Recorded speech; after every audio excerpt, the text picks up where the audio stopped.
Howdy, everybody. Welcome to Liberty Libations.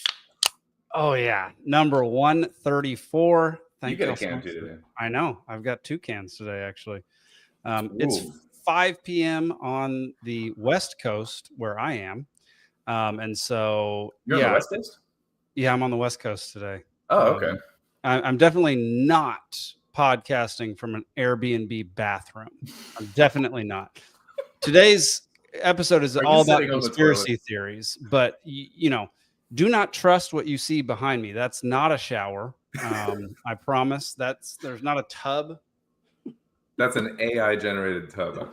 These are not actually what's happening behind me. So we're not podcasting from the bathroom. We should just all podcast from the bathroom at some point. That'd be pretty freaking funny. That's what I should do for the next pants drink. There we go.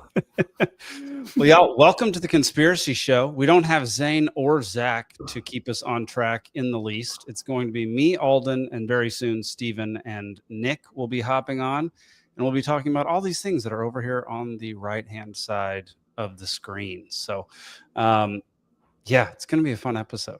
I'm excited. Alden, do you have files like on hand, or are you just going to riff with? I'm just rolling from drunken memory at this point because this has been a crazy week.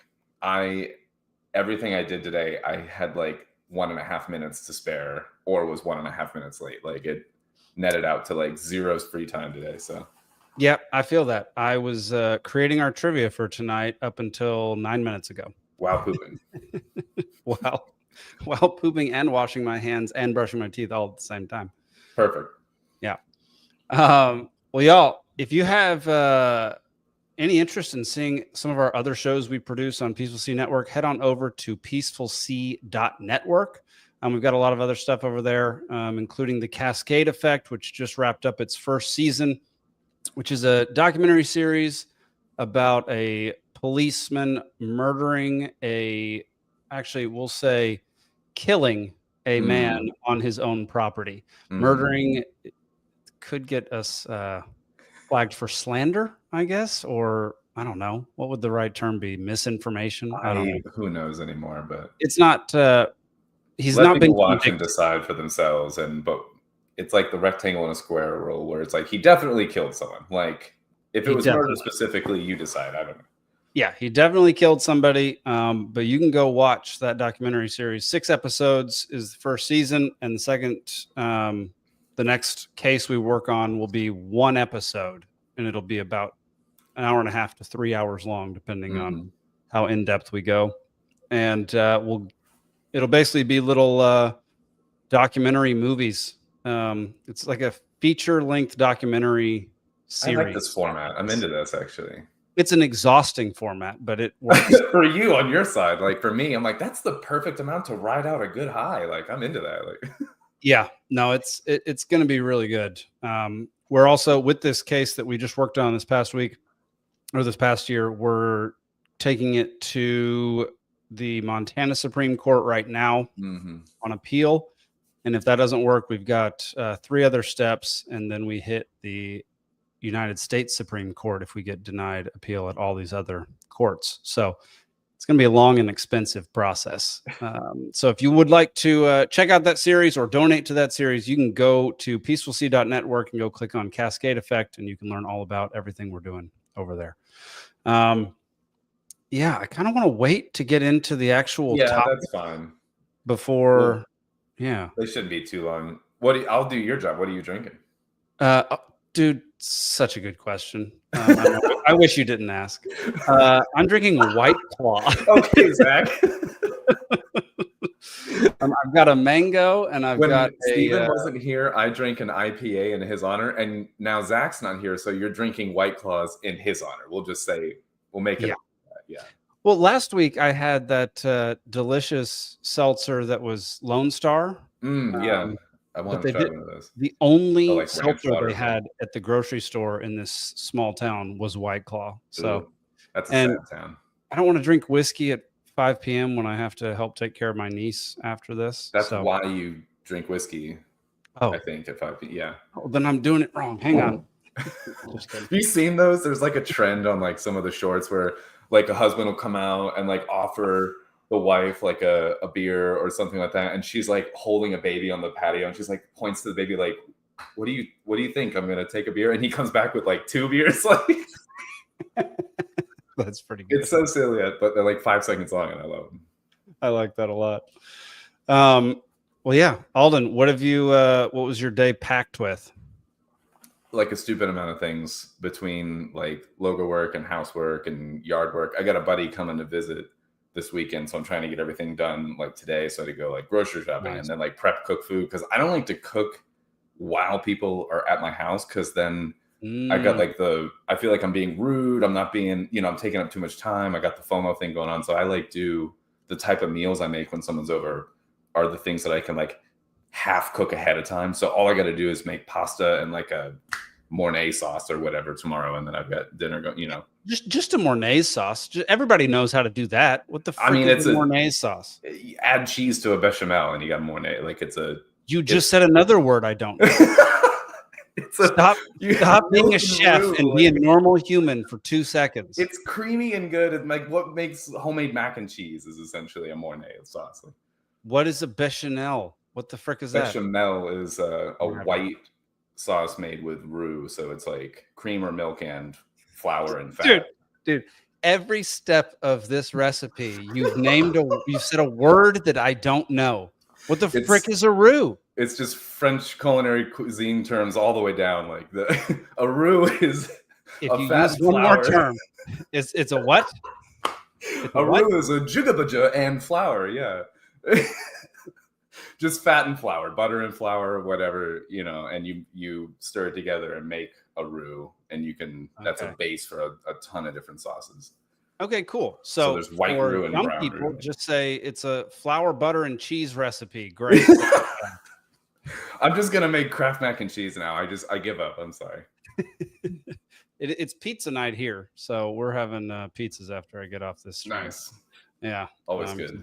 I'm the cook, since my wife and my mother-in-law are taking care of my niece while my sister-in-law is working, and I'm generally the one who cooks the whole time. Mm-hmm.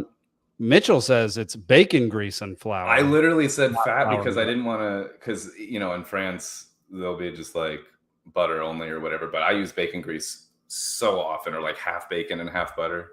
It's because I have tons of bacon grease just like laying around all the time, dude, and it's good. I have cans or jars and jars and jars of bacon grease. Like I never get to jars plural usually because I use it so fast, but I'm at it. Further proof that a Bachelor of Arts degree is not a real Thank you, Grumpy. Thank you for that. Shut your mouth.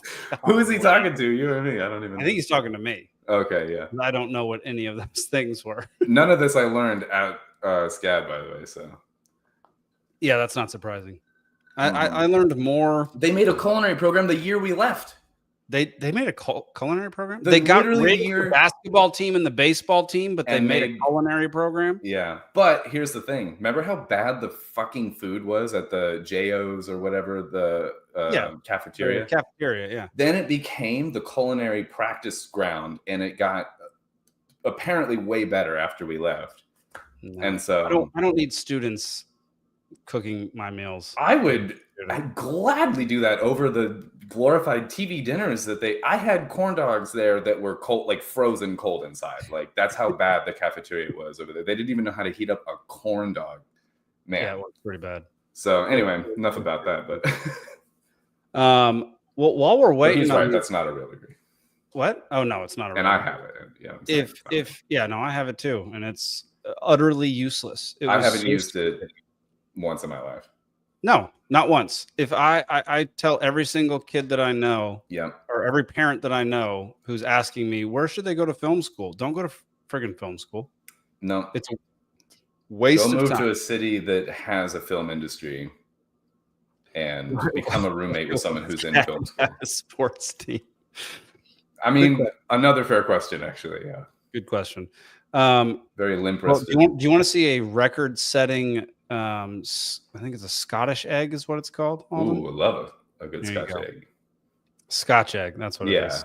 I didn't mean to correct you. But No. Keep crapping all over this episode. This is a good theme. So here you go. Here's these guys trying. Oh my God, is that it? The basketball size? Scotch egg. And yes, it started with a 1.8 kilo ostrich egg that takes 90 minutes to boil, has 2,000 calories and 230 grams of protein. It also required an insane amount of sausage meat. We bought 14 kilos, and we didn't even need to use all of it. So half of it ended up in El Burrito's freezer. 7 kilos of it got packed onto some cling film to go into a bowl fuck is so a we could kilo? shape it properly around the We egg. then froze it overnight to set the outside. Then we dredged it in semolina mix and panko. And for some reason, we didn't think we needed to buy a bigger tray. I even had to buy a special 40-litre pan and fill it with 20 litres of oil, so RIP my bank account. After frying it for half an hour, we had to fish it out with a colander and bake it for 3 hours till the internal temperature went 68 degrees. And obviously, just for size comparison, we had to get a few measly normal size ones. Okay, so in order to achieve this record, the Scotch egg must contain 1 egg, sausage meat, and breadcrumbs. The record to beat is 6.2 kilograms. GG, Clarence Court, you're going down. 7.81. Clocking in at 80 centimetres of girth, 20,000 didn't calories, cheat and either 1,500 by, grams of like, protein. We had to get it putting sliced a through little clean egg and in it all a stay sauce. intact. Oh, yeah. Oh, groovy, baby. Oh, yeah, mate. Officially amazing! That's pretty dope. I want to try. That is it. That's the world record for largest Scotch egg at 7.81 kilograms.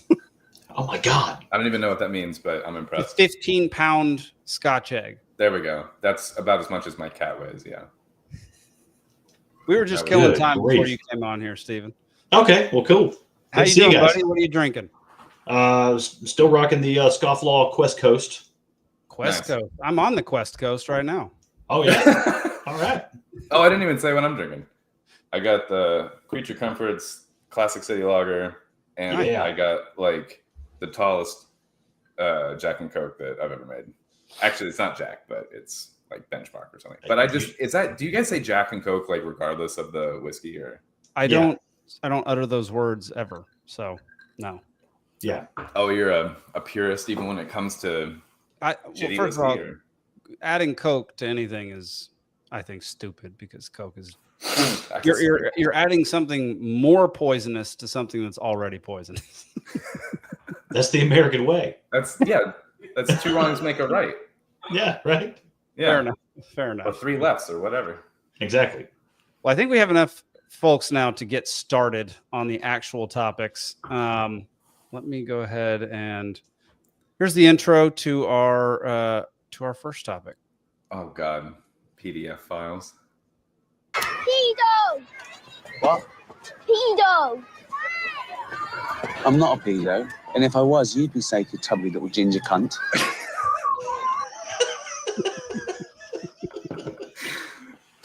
I love that guy. Ricky Gervais is so awesome. That show is called Afterlife. It's pretty funny. I saw It's the a first good show, 2 seasons. I think it's got 3 or 4 seasons, but I haven't- Is that it, whatever it was? I think it like wrapped at the end. It was like he does that with his shows. So Yeah, he did one called Derek. Did you ever watch Derek? no. He plays a mentally challenged, mentally handicapped guy who works in a nursing home. Oh no, I've not seen this. It's awesome. Who gave him that role? He creates He these. did, I guess. Yeah, and then He's at the but point like where he just does what it's he always Oh my 2 or God. 3 seasons, wraps it up nicely at the end. It's Mhm. like funny but emotional. They're Yeah. all very good. That's the same. He has as to bring in Afterlife. Shane Gillis. He has to bring in Shane Gillis. That'd be incredible.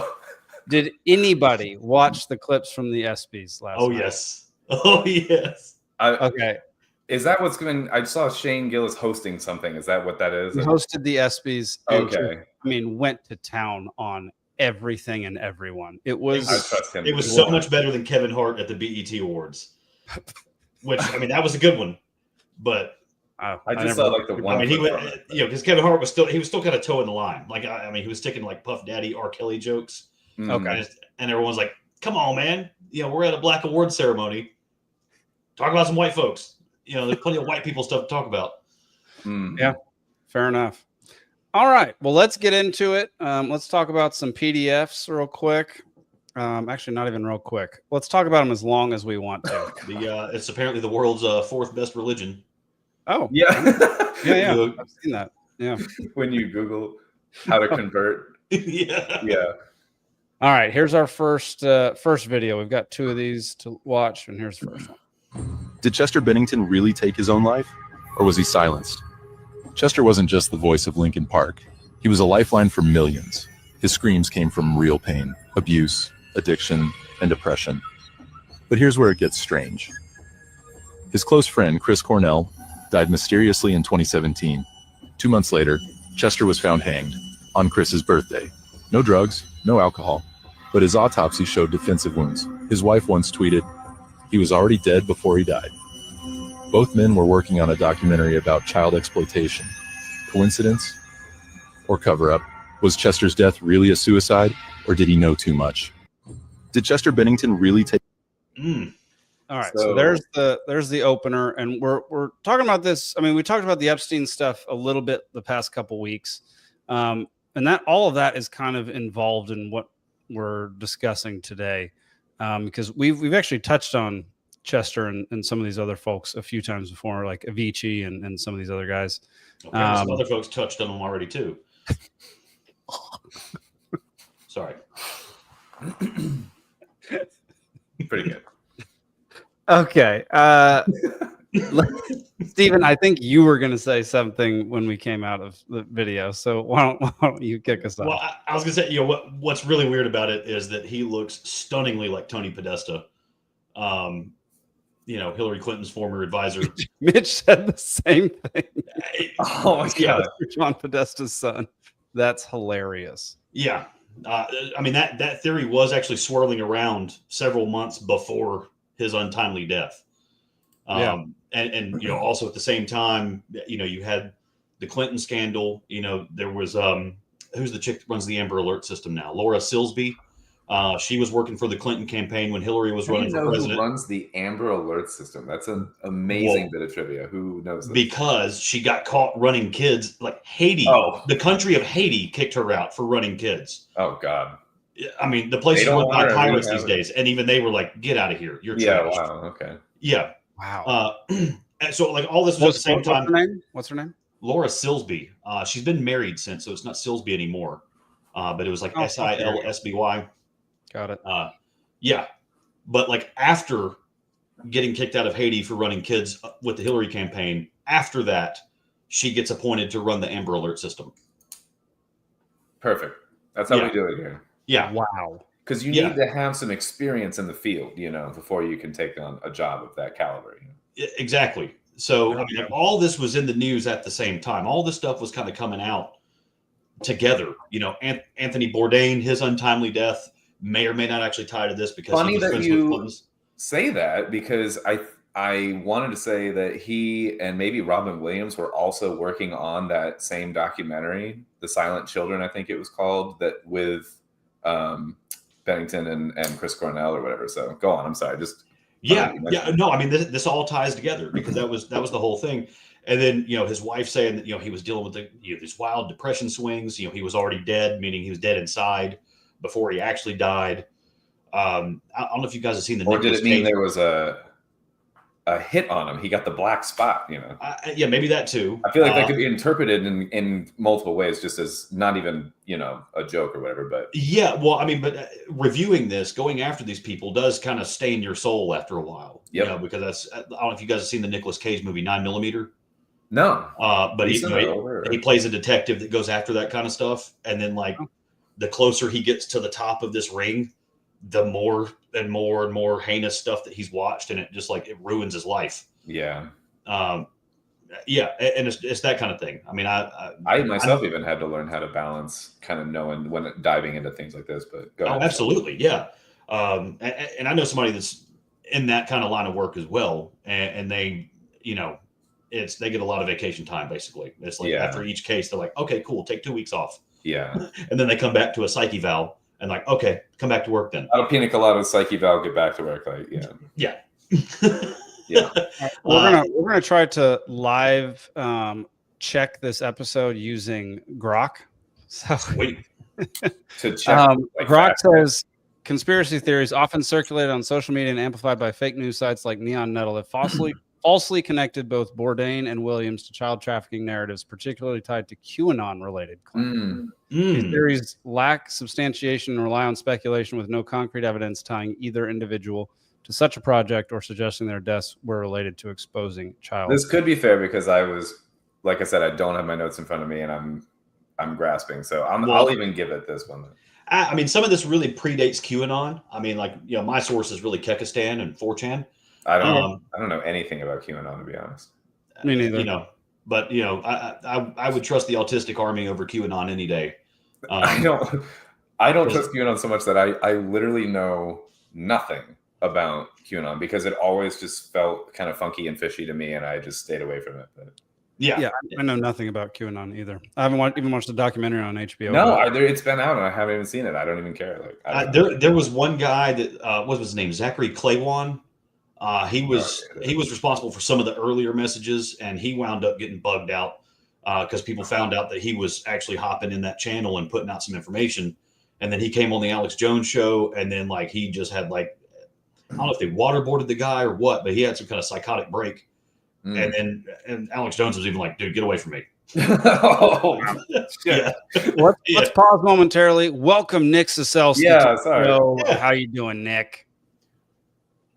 Oh, we can't hear you. He's muted. You're muted or something. Your mic ain't working.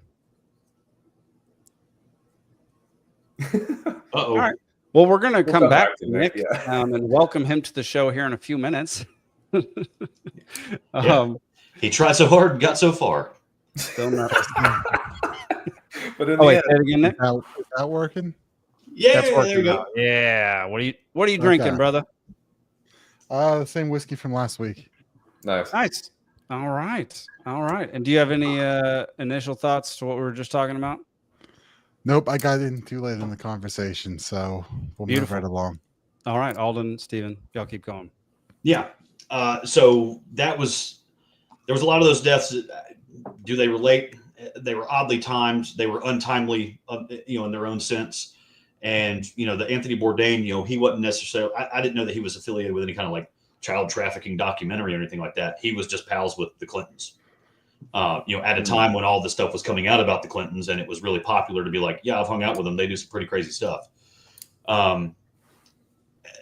Chris Cornell, he was already well known that he was looking into that, trying to blow the lid off of that. Mm-hmm. I'm not buying his death at all. No, I don't either. How did he die? Well, they tell you it's autoerotic asphyxiation. Okay. Is that what they said about Chris Cornell? The initial reports were that he was strangled in his hotel room bathroom. That's what I had thought, that it was something. But then you find out it's belt around the neck to the doorknob. And it's like, the lead singer of NXS, I can believe that. I remember that one, actually. Yeah, the Kung Fu guy, what's his name? David Carradine, Bruce Carradine, one of the Carradines. I can believe that. David, I think. Chris Cornell of Soundgarden, I'm not buying it. I'm not buying it. It's too many coincidences of the things he was working on and the information that he was supposedly about to release. And then all of a sudden he just dies like that. Because usually if you're about to blow the lid off some nasty, heinous stuff like that, you're not going to have that kind of proclivity that you could slip and kill yourself. His last song played, so he died, I'm pretty sure it was in a hotel room, on tour kind of a thing. And the last song that he played was a cover, which is an interesting encore song. Usually your last song is not a cover. So that I've been to a lot of concerts. I don't think I've ever heard a cover as the last song. So that stood out to me a little bit. I'm not saying it can't happen, but I'm saying it was unusual. And the cover was Led Zeppelin's In My Time of Dying, I think. Oh, wow. And then he calls his wife when he gets done with the show and is in his room, and he's all slurring and not making sense or whatever, but was just doing a show. So the timeline of that is weird to be able to perform your music well. And there's been no reports of him not faltering and trying to sing or anything like that or whatever that I am aware of. And then to immediately go after that to slurring your words and not being able, and he was saying something like, I'm sorry, and kind of saying these weird goodbyes kind of thing, but he was hard to understand. And his wife had written a letter. Have you guys read her written account of why she didn't think that he killed himself and things like that? Or she had written something in about how strange the situation was. You talking about Chris Cornell's wife? Yeah. Oh, and while I'm at it, Chester Bennington's son used to get online and be upset about people saying that his dad's death was, related to all the stuff or whatever. And now he even is like, you know what? I've looked into it and there's something here. And I'm sorry for what I said before. That's interesting. Anyway. Yeah, it's pretty. So what did his wife's letter say? That she was describing all of this that I was saying. It was in the letter, and she was describing him slurring his words in a way that he had not done before, and he's been clean for years, and blah blah blah, and was saying these weird goodbyes, and it like felt weird, but that she had just talked to her before the show, and it was fine, and so it felt like there was like this disconnect or something like that. Again, it's been a while since I've read her account of this, but this is like very take with a grain of salt, like paraphrasing or whatever. Yeah, that's an interesting one. I mean, I don't know how this. Who's Kate Spade? Kate Spade is a designer. Really? Designer handbags, designer clothes, all that. Oh, that kind of design. I was like, wow.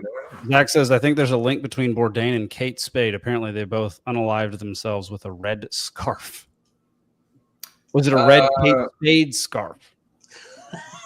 Right. Who knows? I don't know. I don't know enough to comment on that. But also, I know nothing about Kate Spade's linkage to any of this. It is interesting that what did they say? It was it Chris died on Chester's birthday, or was it Chester on Chester Chris's? died on Chris's birthday. Okay, I couldn't remember. But did Chris die first? Yeah, 2 months so earlier. That's kind of interesting that Chris died first, then Chester's next, but it's on Chris's birthday. Yeah, I mean that would be the thing. Like, so one, killing yourself on one of your friends' birthdays because you're so sad that they're gone would actually make sense emotionally. I could hear the argument. Like there is an argument to be made for but that. It's also a perfect cover story of like why he would. Oh, he was also involved in this project, but he killed himself because it was like where the fucking red fern grows. Where he's like he was too sad to go on. Like he was too sad to go on because I mean clearly the project was flopping and there was not going to be any evidence of anything, and they were going to lose millions on the project. So his best friend died. And their project was going to fail. Well, he lost millions on the reanimation CD. So, like, he's not a stranger to that. I was going to say, I think he'd be all right. Like, yeah. Yeah, no, I was being facetious. I know, yeah. Which, fun fact, that's the only word in the English language that uses all the vowels in order. Really? Yeah. I don't. Sorry for that one. Yeah, no, it does. I love this. Yeah. No, that's great. That's great. That's hilarious. It's not going to be a trivia question tonight. Is there a word that uses all the consonants in order? It's just like a 40-letter word. Yeah, if there is, you're having a stroke. Call Grady. You could be speaking Polish. Yeah.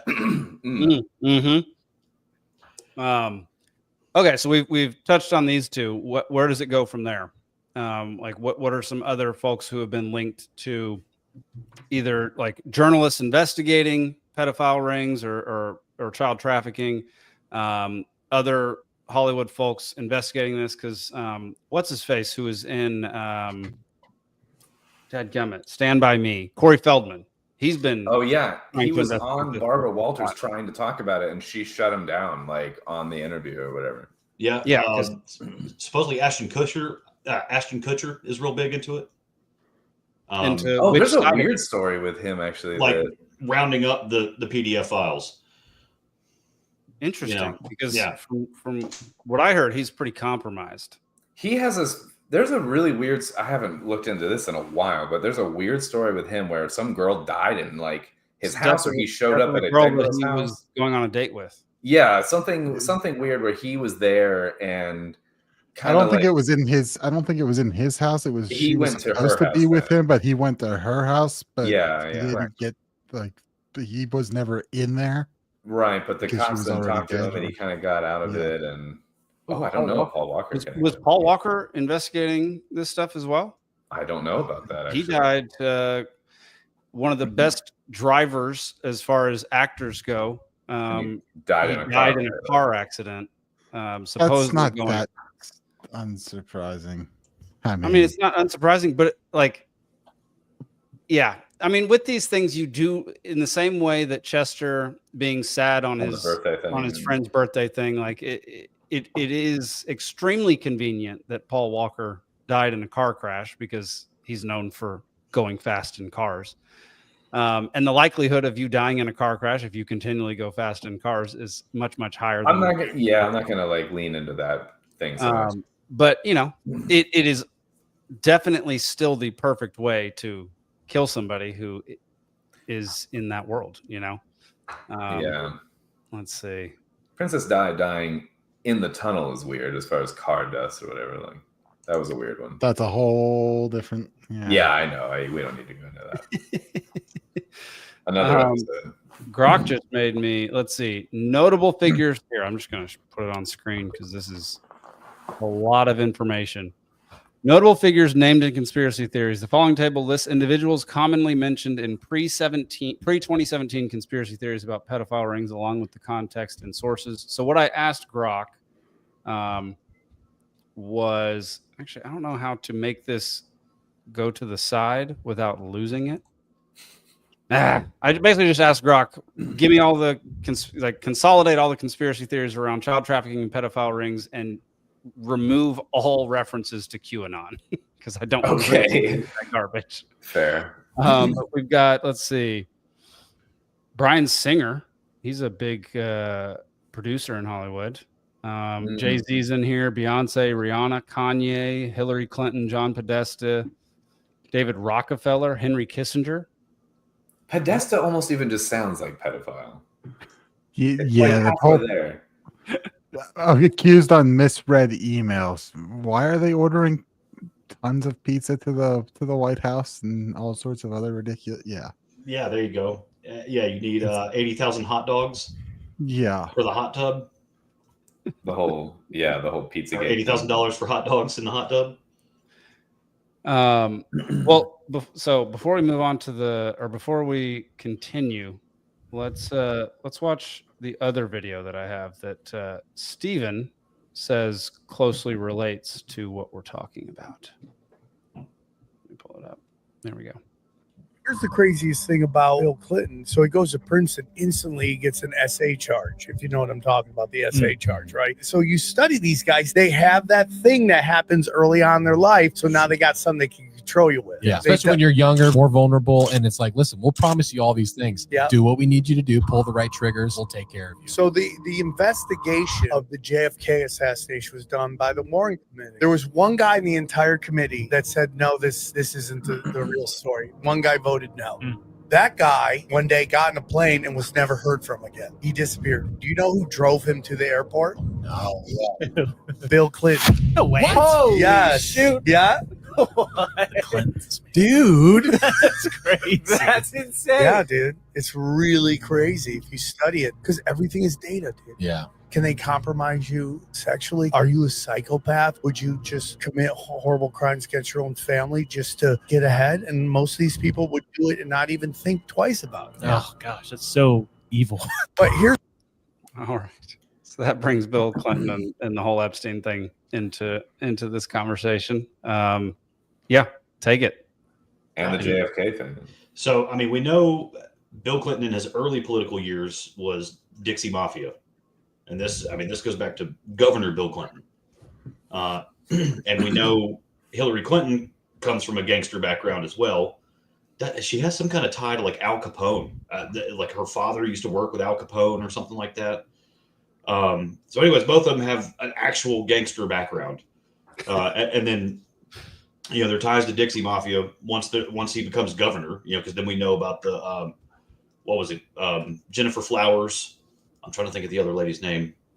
Juanita Broderick. Thank you. Nice. And then of course, once he gets up into the presidency, he's doing all this and that, just all of, and then the Monica Lewinsky thing. But Monica Lewinsky was actually consenting. He had a history before that of the non-consenting.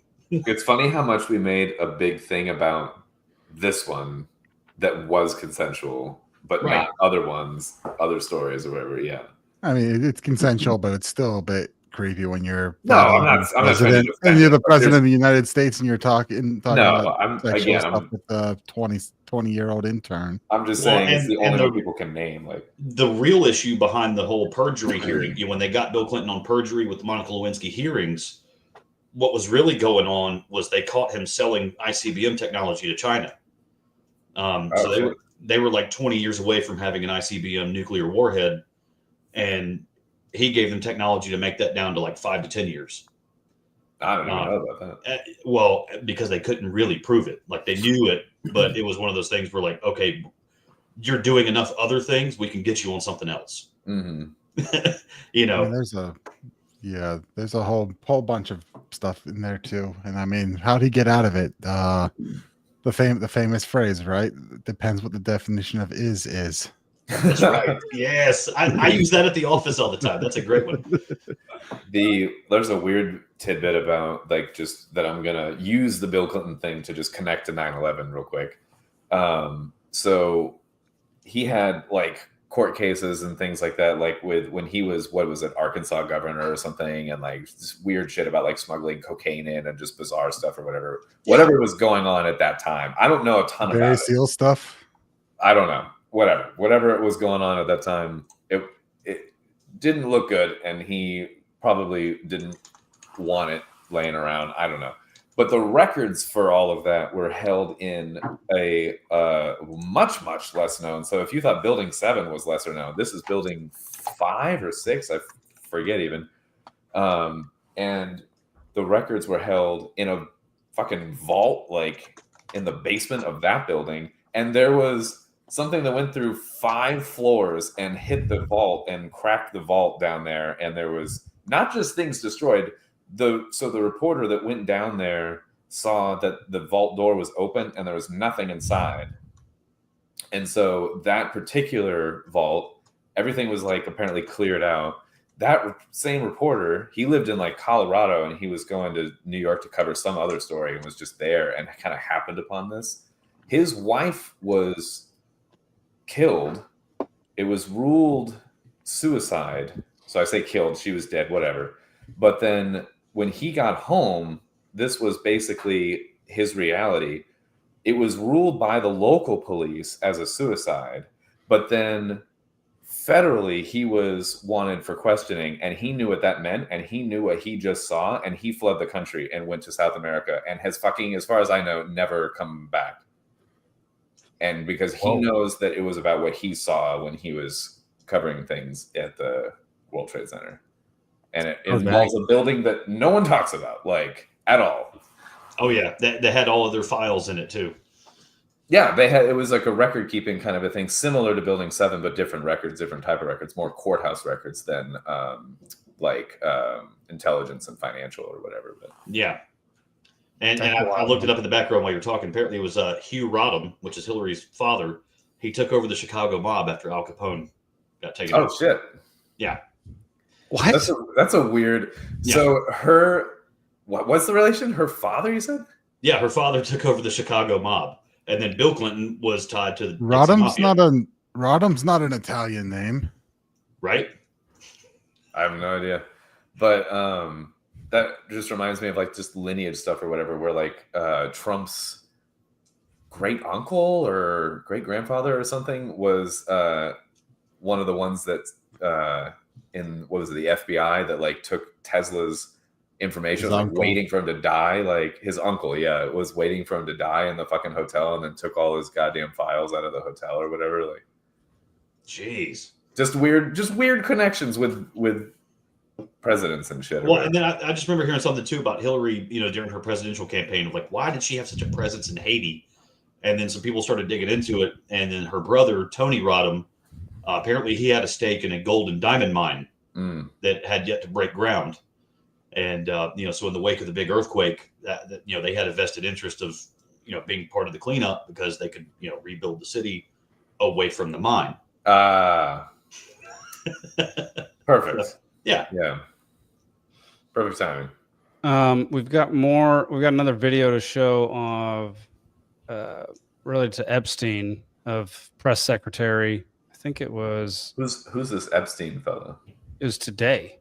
He was a guy who apparently suicided himself in federal prison while awaiting charges for doing nothing. Oh, is it the guy where there's apparently everyone fell asleep and there's no camera footage? Right, got it. Yeah, no, there's camera footage. Now there's camera footage months later, but there's missing time, and it's I didn't see any missing time. That's just how the system works, Alden. Right. All right, here's the press secretary trying to explain Trump's flip. Discussion about the Epstein files and the president's comments yesterday calling it a hoax. Can you clarify which part of the Epstein hoax is the hoax part? The president is referring to the fact that Democrats have now seized on this as if they ever wanted transparency when it comes to Jeffrey Epstein, which is an asinine suggestion for any Democrat to make.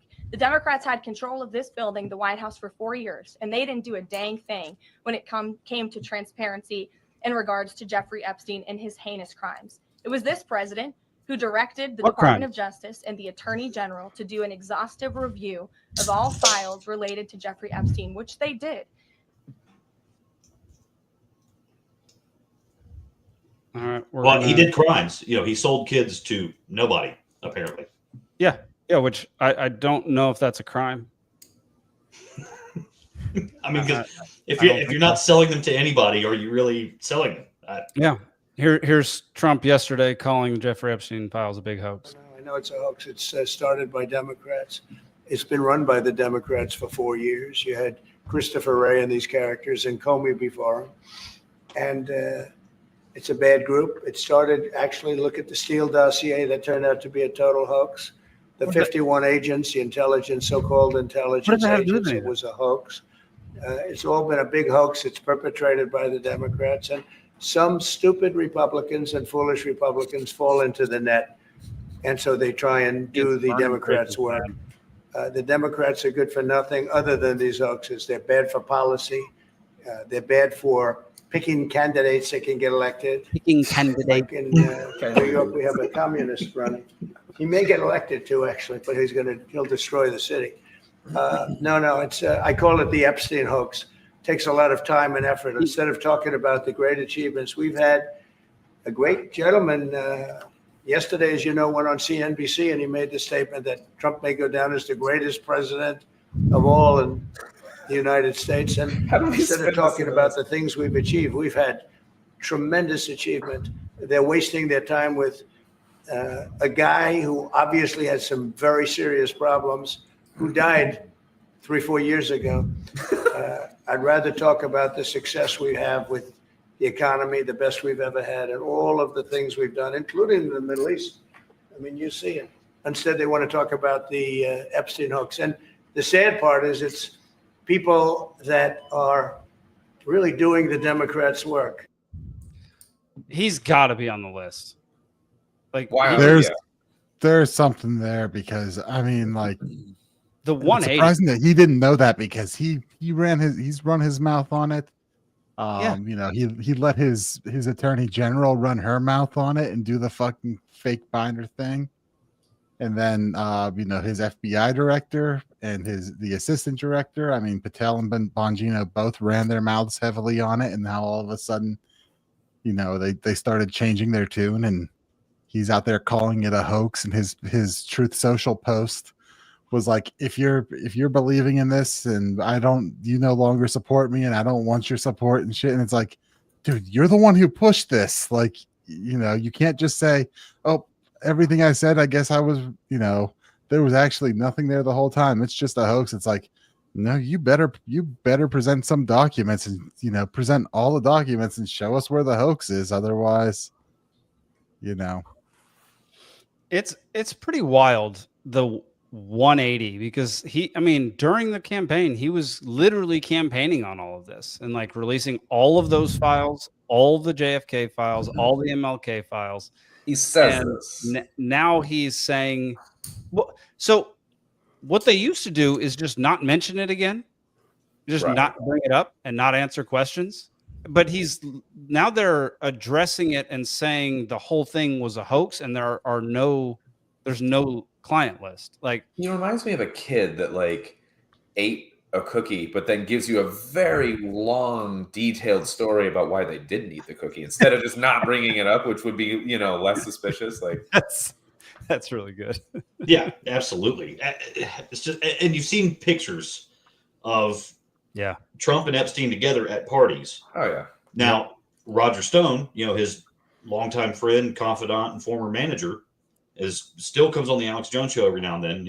He's even said before that They hung out for years because, it's just once you get to a certain level of power, once you get to a certain level of gravitas in society, everybody knows each other because, at that point, there's only a couple of hundred of you in the country. So they all kind of party together. They all intermingle. But then after Trump found out dude was a pervert, he kicked him out of Trump Tower. Dude was not invited to his parties. He didn't go to Jeffrey's parties anymore. How hard would that be to say? Right. And he hasn't taken that angle though. Like, yeah. I mean, what we do know, or at least suspect, is that, beyond what Epstein was trafficking in, sexually, he likely, made a lot of his money as a money launderer. Right. Running money, getting that money from one place to another. Right. That's why he was in the position he was at Bear Stearns. They're like, hey, this guy, he has no experience, but I bet we could get him to do this. And he's low enough out there. He's not related to anyone, no ties, that when we have to cut him loose, we cut him loose. Well, and then he did take a fall. What's up with the latest revelation? Was it like Israeli? Was it Prime Minister Ehud Barak? It's been out there. Yeah, dude would go see Jeffrey Epstein like every 6 weeks and stay at the townhouse that he had in New York that was given to Epstein by Lex Wexner. Yeah, the connections with like Israeli government and the Mossad and different things and the CIA and like there's a lot of weirdness around this that is not just like he was a financier and he like started selling access to underage fucking girls or whatever on an island.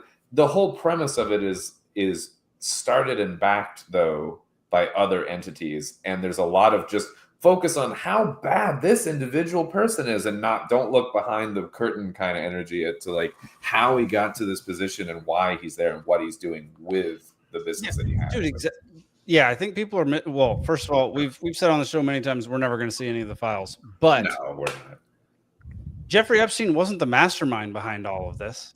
He wasn't the guy pulling the strings or running the operation. He was just the smooth talker to get everybody compromised. He's a pimp. His CIA Mossad hybrid pimp. I don't know. Yeah, most likely. I would even. I don't even know if New York. Yeah, I'll take that. I don't even know if CIA had too much involvement with him. I think he was just owned by Mossad. Yeah, well, because I heard there's no Israeli connection. It's just vague Middle Eastern connections. I think you mean Saudi because that's the fake passport he was found with. The CIA and the Mossad are so interlinked on multiple different projects throughout history that I scarcely see them as separate entities at this fucking point. Like, Saudi passports are virtually indestructible. We just start making body armor out of whatever those are. I saw someone in a comment on like a video where someone was talking about the passports and the 9/11 thing or whatever. And didn't they come back again in the Tesla truck bombing thing or whatever? The passport thing. Anyway, they were talking about this with the 9/11 thing, and someone in the comments was like, no, that was a scan of their passport from the airport. And I'm like, I don't know if that's the story they're saying now, but that was not what was pitched before. They were saying it fucking fluttered down and someone found it and turned it in, and the FBI had it like that day or whatever. Like, say 2 blocks away from the towers too. Yeah, it wasn't like in the rubble. And people have decided that, like, there's this effect where if you have papers in a building and you have a bomb go off, that it can push the papers like out like a broken window or whatever. And I'm like, I know about this. That's fine. Who has their passport just on their fucking dinner tray in the plane? Like, this is usually in a backpack or in your pocket or so. This is not the same fucking thing. Like, God damn it. And like all the gold in the basement and the bottom of the building, the official report is it disintegrated. That was like, or vaporized. No, it was vaporized. They said that the gold vaporized, but passports are fucking just permanent. But we have security footage of dump trucks leaving the basement that morning. My man. Thank you. What? My man. Yeah. Okay. We're getting off topic. No, this is the topic. We got to save this for 9/11. It's the same organization. Jelaine Maxwell's father is Mossad, though, right? Yes. Is it father? Yeah, it's someone in her family. Yeah. There we go. So there's the connection. And then, now she's coming out saying she wants to testify. And her name is Jelaine. She probably didn't mix business and pleasure. her dad being Mossad probably had no impact on her relationship with Epstein. Right. Especially after they killed him. Very separate. Yeah. Yeah. You know, when he fell off his yacht, That's never to right. be seen again. Yeah. So I saw there was a Manatees photo again. of Ghislaine Maxwell, I think it was like 2 years ago, and she had this weird looking bruise in the inner corner of one of her eyes. And I Oh was my like, God, that's the fucking yeah, I was one eye like, thing. they gave that woman a lobotomy while she was in jail. And so like whatever she says now is not going to be real. There's also the whole like Illuminati thing with like that bruised, the black eye, the one eye thing or whatever, or covering the eye or the whatever. But Isn't she trying to speak out from prison? Isn't that the deal right now? Well, yeah, but you know, in my mind, she got a lobotomy 2 years ago. Still, I do want to hear what she has to say. But also, the lobotomy might actually fix her. You know. Are you gonna do a bring back the lobotomy campaign? Yeah, I could see it working. Some people need it. I don't know. There you go. Who am I to deny people treatment? I don't know.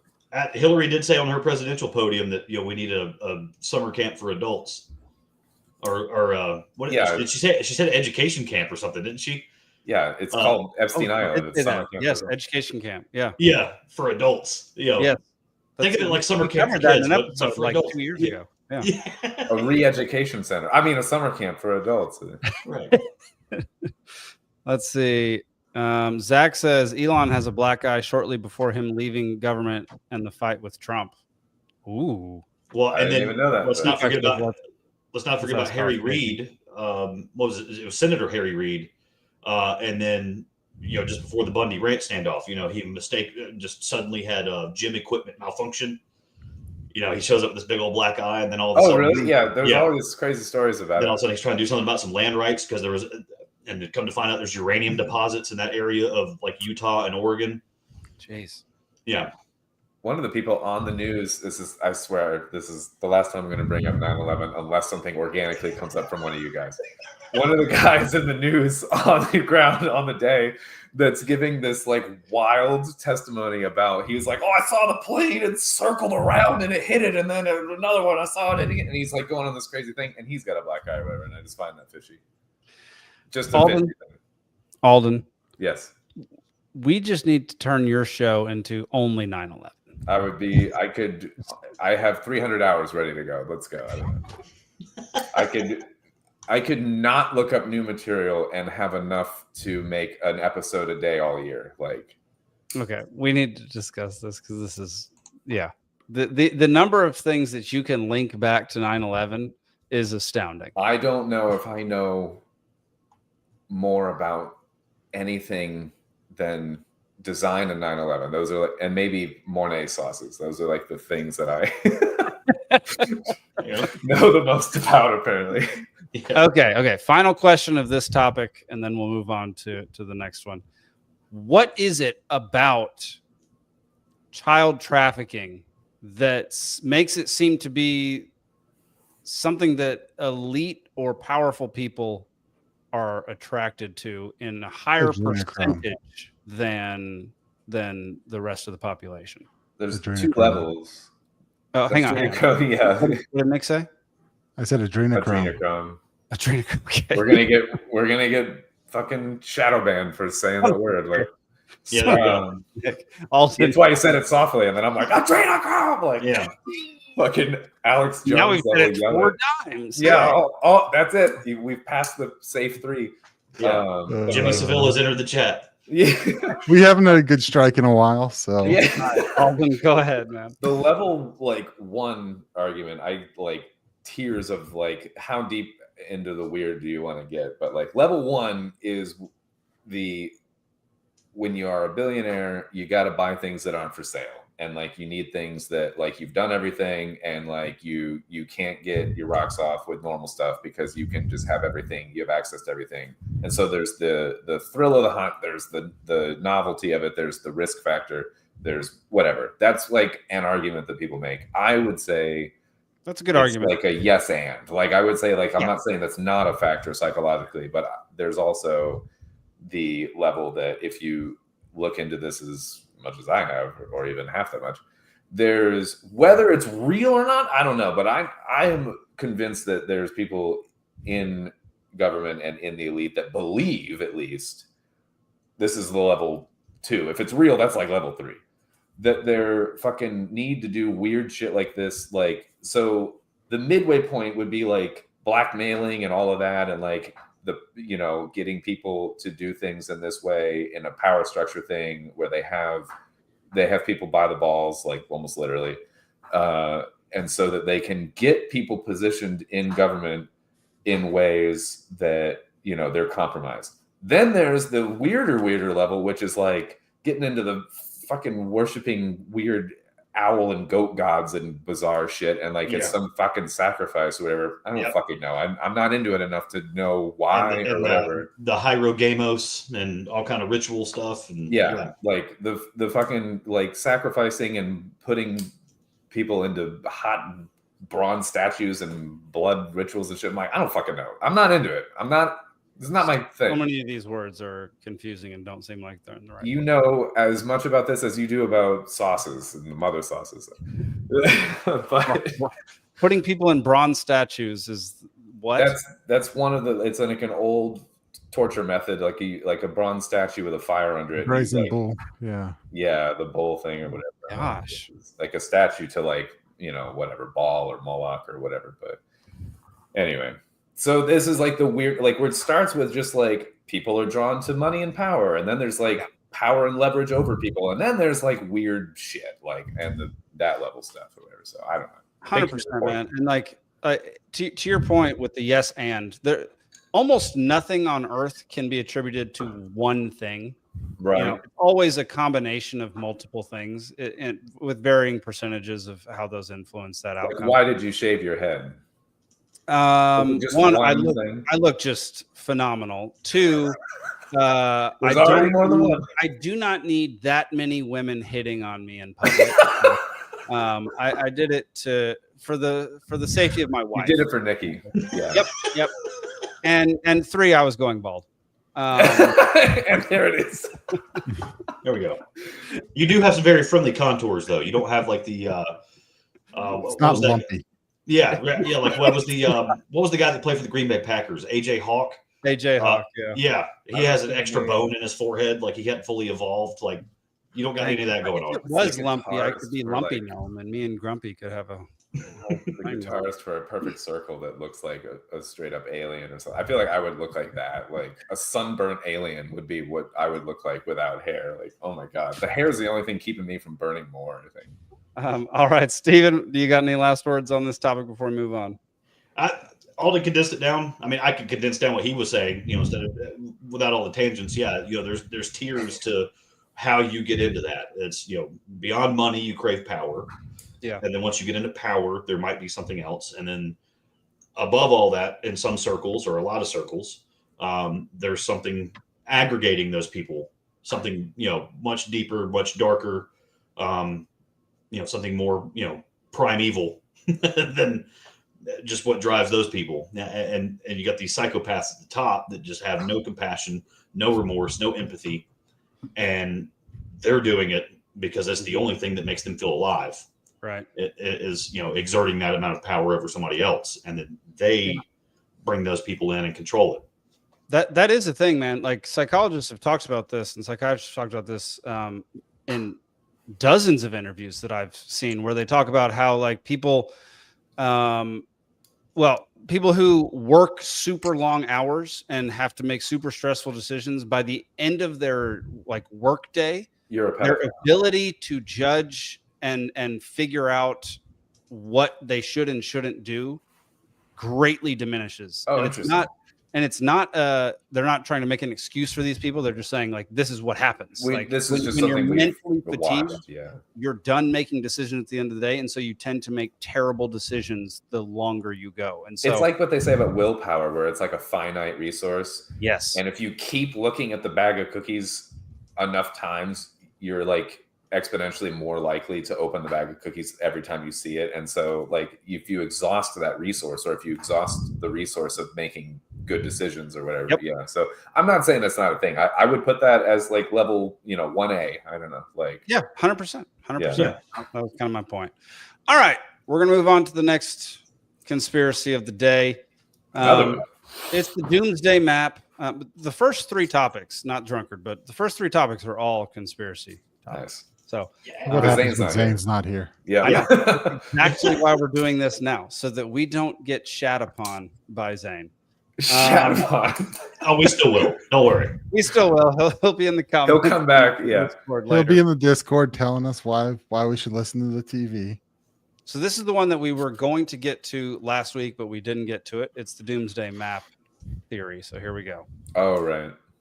You guys seen the Doomsday Map? They came out with a map that looks like this. Oh, wow. This is America. They do like the whole world, but this shot is of America. But this lady, her name is Peggy Bolton. She did some really fun research regarding the Doomsday Map. She compared what this map looked like. She compared that to the land that Bill Gates has been buying. All Shut the up. farmland. He is the majority farmland owner in the United States right now. She took the map of the farmland that he owns and overlaid it onto this Doomsday Map. Every single dry land piece was occupied by his farmland, including California. So California is basically completely underwater, but there's these little pockets of islands. You see those? That little one right there, that's one of his farmlands. Like that compared to like Zuckerberg, because on this Doomsday Map, Hawaii is completely fine. And she talked about how Jeff Bezos is also buying up farmland around the U.S. That all correlates with like these high points in America. Yeah. It's super creepy. So we need to get a boat. According to this map, we're good. We're almost at beachfront property, baby. Have you guys?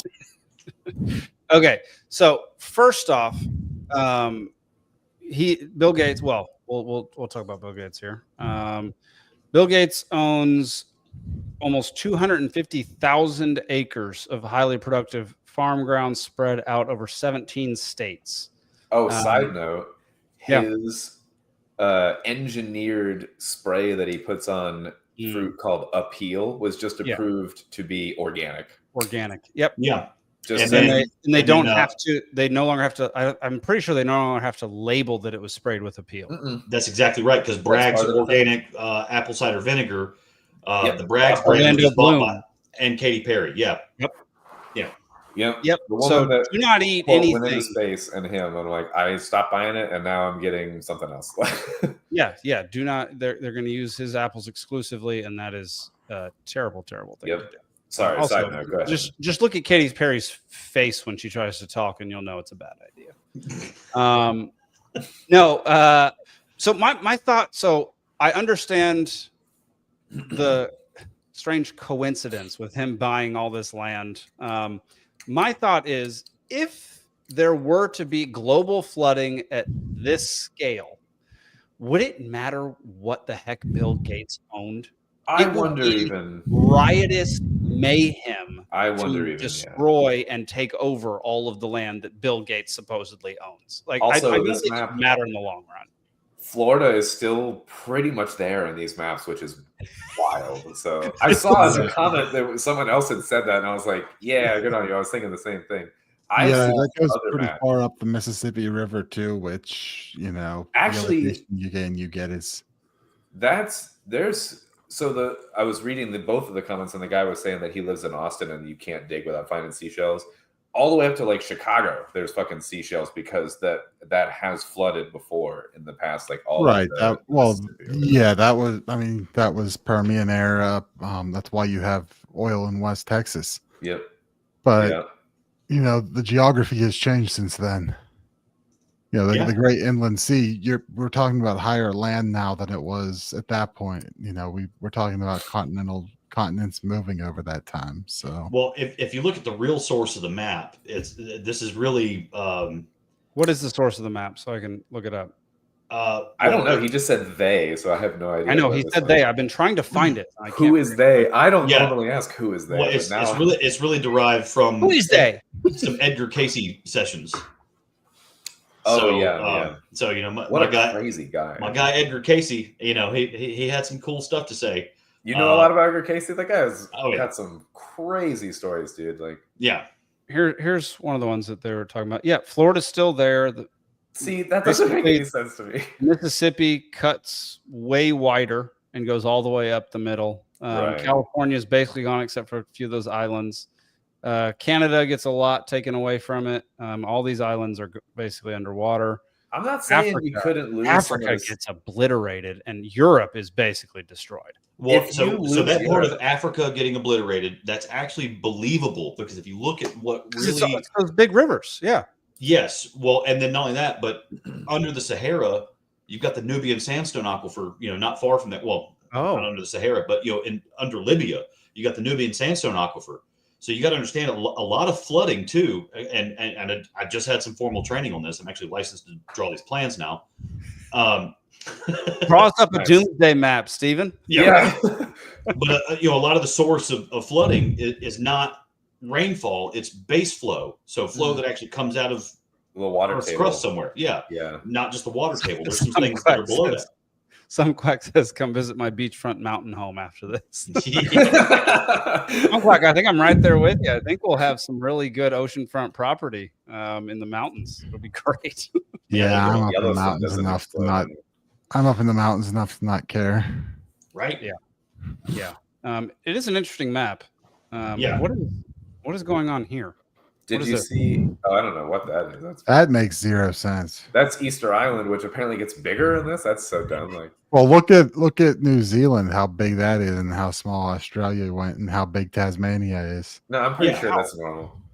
Yeah, so I've never seen this particular map, and that's why I was wondering who the fuck they is in this case, because I've seen a very different map. It's described by Edgar Casey. So dude got hypnotized. He went and did some astral projection, and he said some weird things some things that he saw in a different timeline. Right.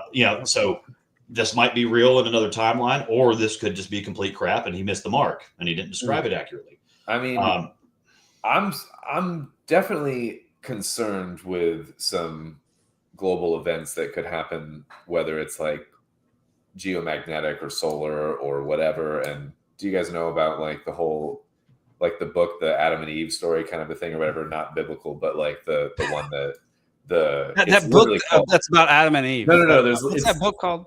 It's literally called like Adam and Eve, or the Adam and Eve story, or something like that. And it has a foreword by Albert Einstein, and it talks about the geomagnetic excursion event.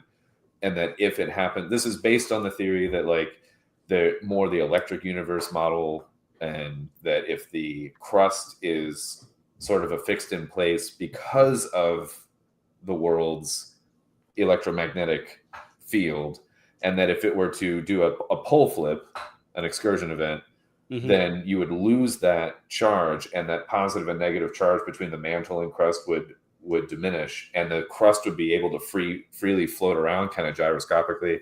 And so the heaviest points would pull out to the sides like anything, like a spinning top. And so basically the ice at the poles would be the highest and heaviest points, and it could pull 90 degrees the whole planet. And then if you had that, you would have oceans sloshing around and crazy shit or whatever. And this is purportedly something that's happened historically in the past at times or whatever. Dude, that theory scares the shit. How wild would that be? How wild would that be to witness it?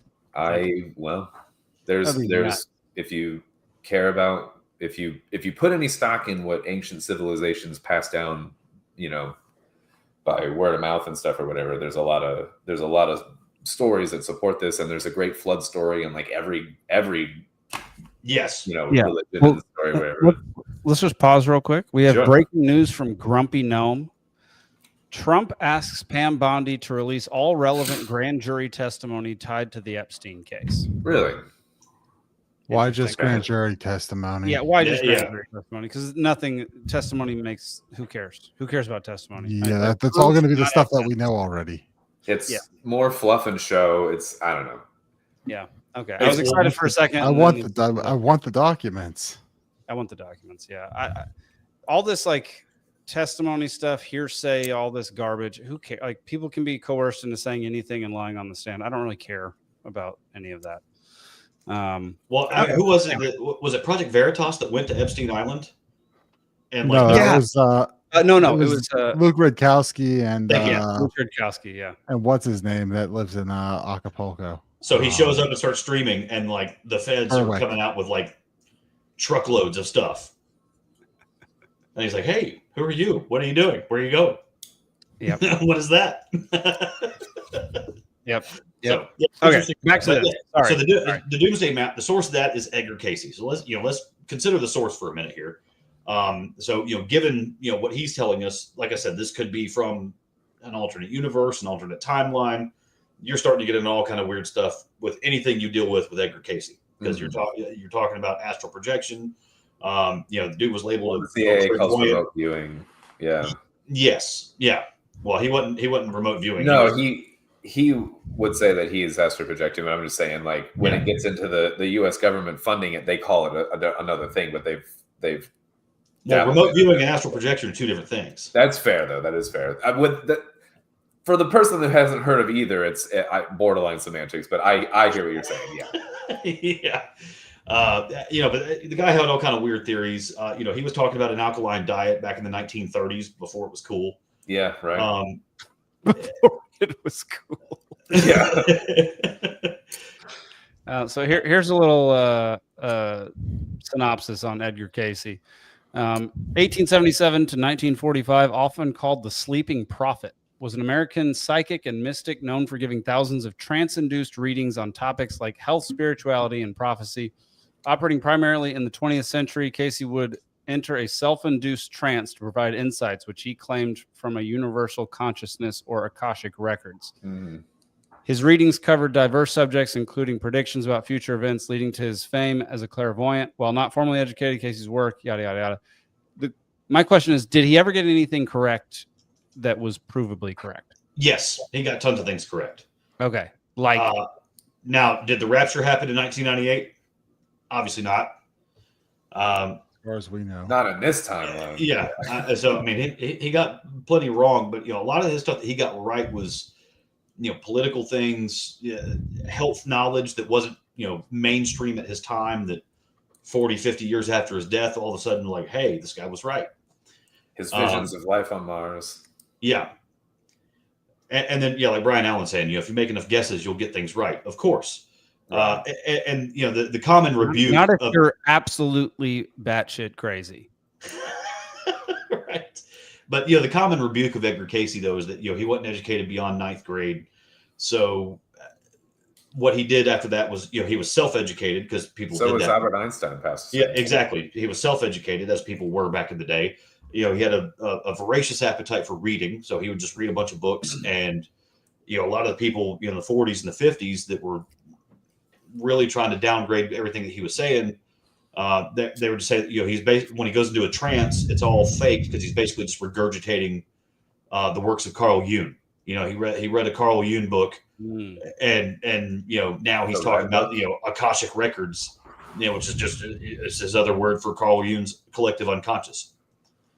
Interesting. Let me read off a few of his predictions that he got correct.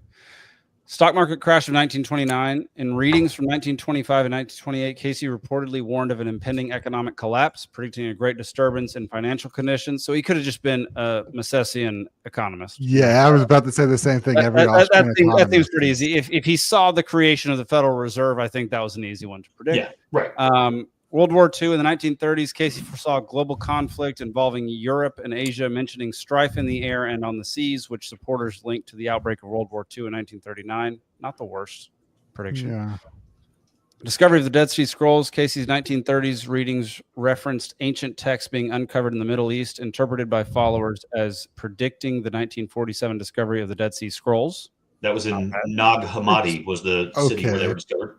But that's a little bit vague. It's vague. Also. I would want to hear what exactly he said. That'd be interesting to me. Rise of China as a global power in the that just seems like something you could deduce through logic. Advancements in medicine. Casey's health readings, such as advocating holistic treatments and the use of spinal manipulation, are credited with anticipating trends in alternative medicine like chiropractic care and osteopathy. Okay. Yeah. Geological shifts in the Pacific. He predicted volcanic activity and earthquakes in the Pacific Ring of Fire, with some sighting events like the 1960 Valdivia earthquake in Chile as a partial fulfillment. Again, that's how specific were those predictions? Saying a volcano is going to erupt in the Ring of Fire is. I mean, yeah, I can. I can say it right now. Wind in Montana. Like, yeah, yeah. We can all smoke a blunt like some quatrains that'll come through in 200 years. Does it make it Nostradamus? Yeah, if I say that the volcano somewhere on the Pacific Rim is going to erupt, I'm gonna be right in the next 10 years. Yeah, you're probably right. We've talked a lot about Atlantis too. A couple of those things though it'd be hard for somebody to be that well versed on so many things in that time period. So I don't know. Jury's out, in my opinion. But there was a lot of people that took stock in his predictions. There was a famous Wall Street broker at the time, Blumenthal, Walter Blumenthal. He would sit in on some of his readings and try to get some advice out of him. Nice. Okay. Yeah. Okay. So people actually took him seriously. One of the tests for the CAA with the remote viewing was Wall Street related, and they would basically be like, do you see red or green for this day? And they were right the majority of the time, not like 99%, but it was like 75 or some kind of a thing like that, when they would say it was going to be more of like a green or a red day in general for 500 or NASDAQ or whatever was going on. So just one of the early tests for that, when they were like seeing if it had any validity. Interesting. Man, we started with the Doomsday Map and we ended with this. Yeah, case. so the Doomsday Map, well, because that's the source of the Doomsday Map. Now, gotcha. There we go. Are billionaires, are the ultra wealthy, are they paying attention to such prognostications? Absolutely. Are they making real estate investments based off of them? Absolutely. I mean, just look at the growing trend of buying old military bunkers, and then Zuckerface. I mean, he was just on paid for by taxpayer money, then sold privately, then sold back to billionaires for end of the world zombie apartments. You didn't get your check from those sales? I got mine. Yeah, I didn't get that back. Yeah. Oh, okay. I literally think it's probably because you moved. I think it was because you moved. Oh, that's right. Yeah. No, it's because I was in Florida. They didn't have your address. Yeah. And they don't have any underground tunnels in Florida. I literally suspect that the Cold War was sort of fluffed and just created to get taxpayer money to build underground structures, to start underground building.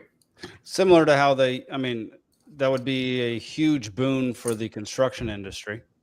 It would employ a lot of people and things that they knew. If you get into my crazy mind for a minute, if you knew there was not a real, no, you don't want to do that. Yeah. If you knew there was not like a real threat, and it was like multiple entities kind of working together to kind of do this or whatever, because they were built all around the world, not just this country.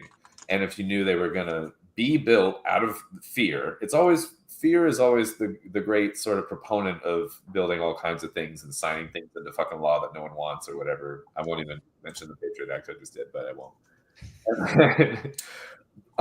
Anyway, that's just like my weird loose sort of theory, is that like the Cold War was half done just to expand certain military projects, some of which being starting underground construction. But well, absolutely. I mean, that's just look at the Bill Cooper, William Milton Cooper. He wrote Behold the Pale Horse.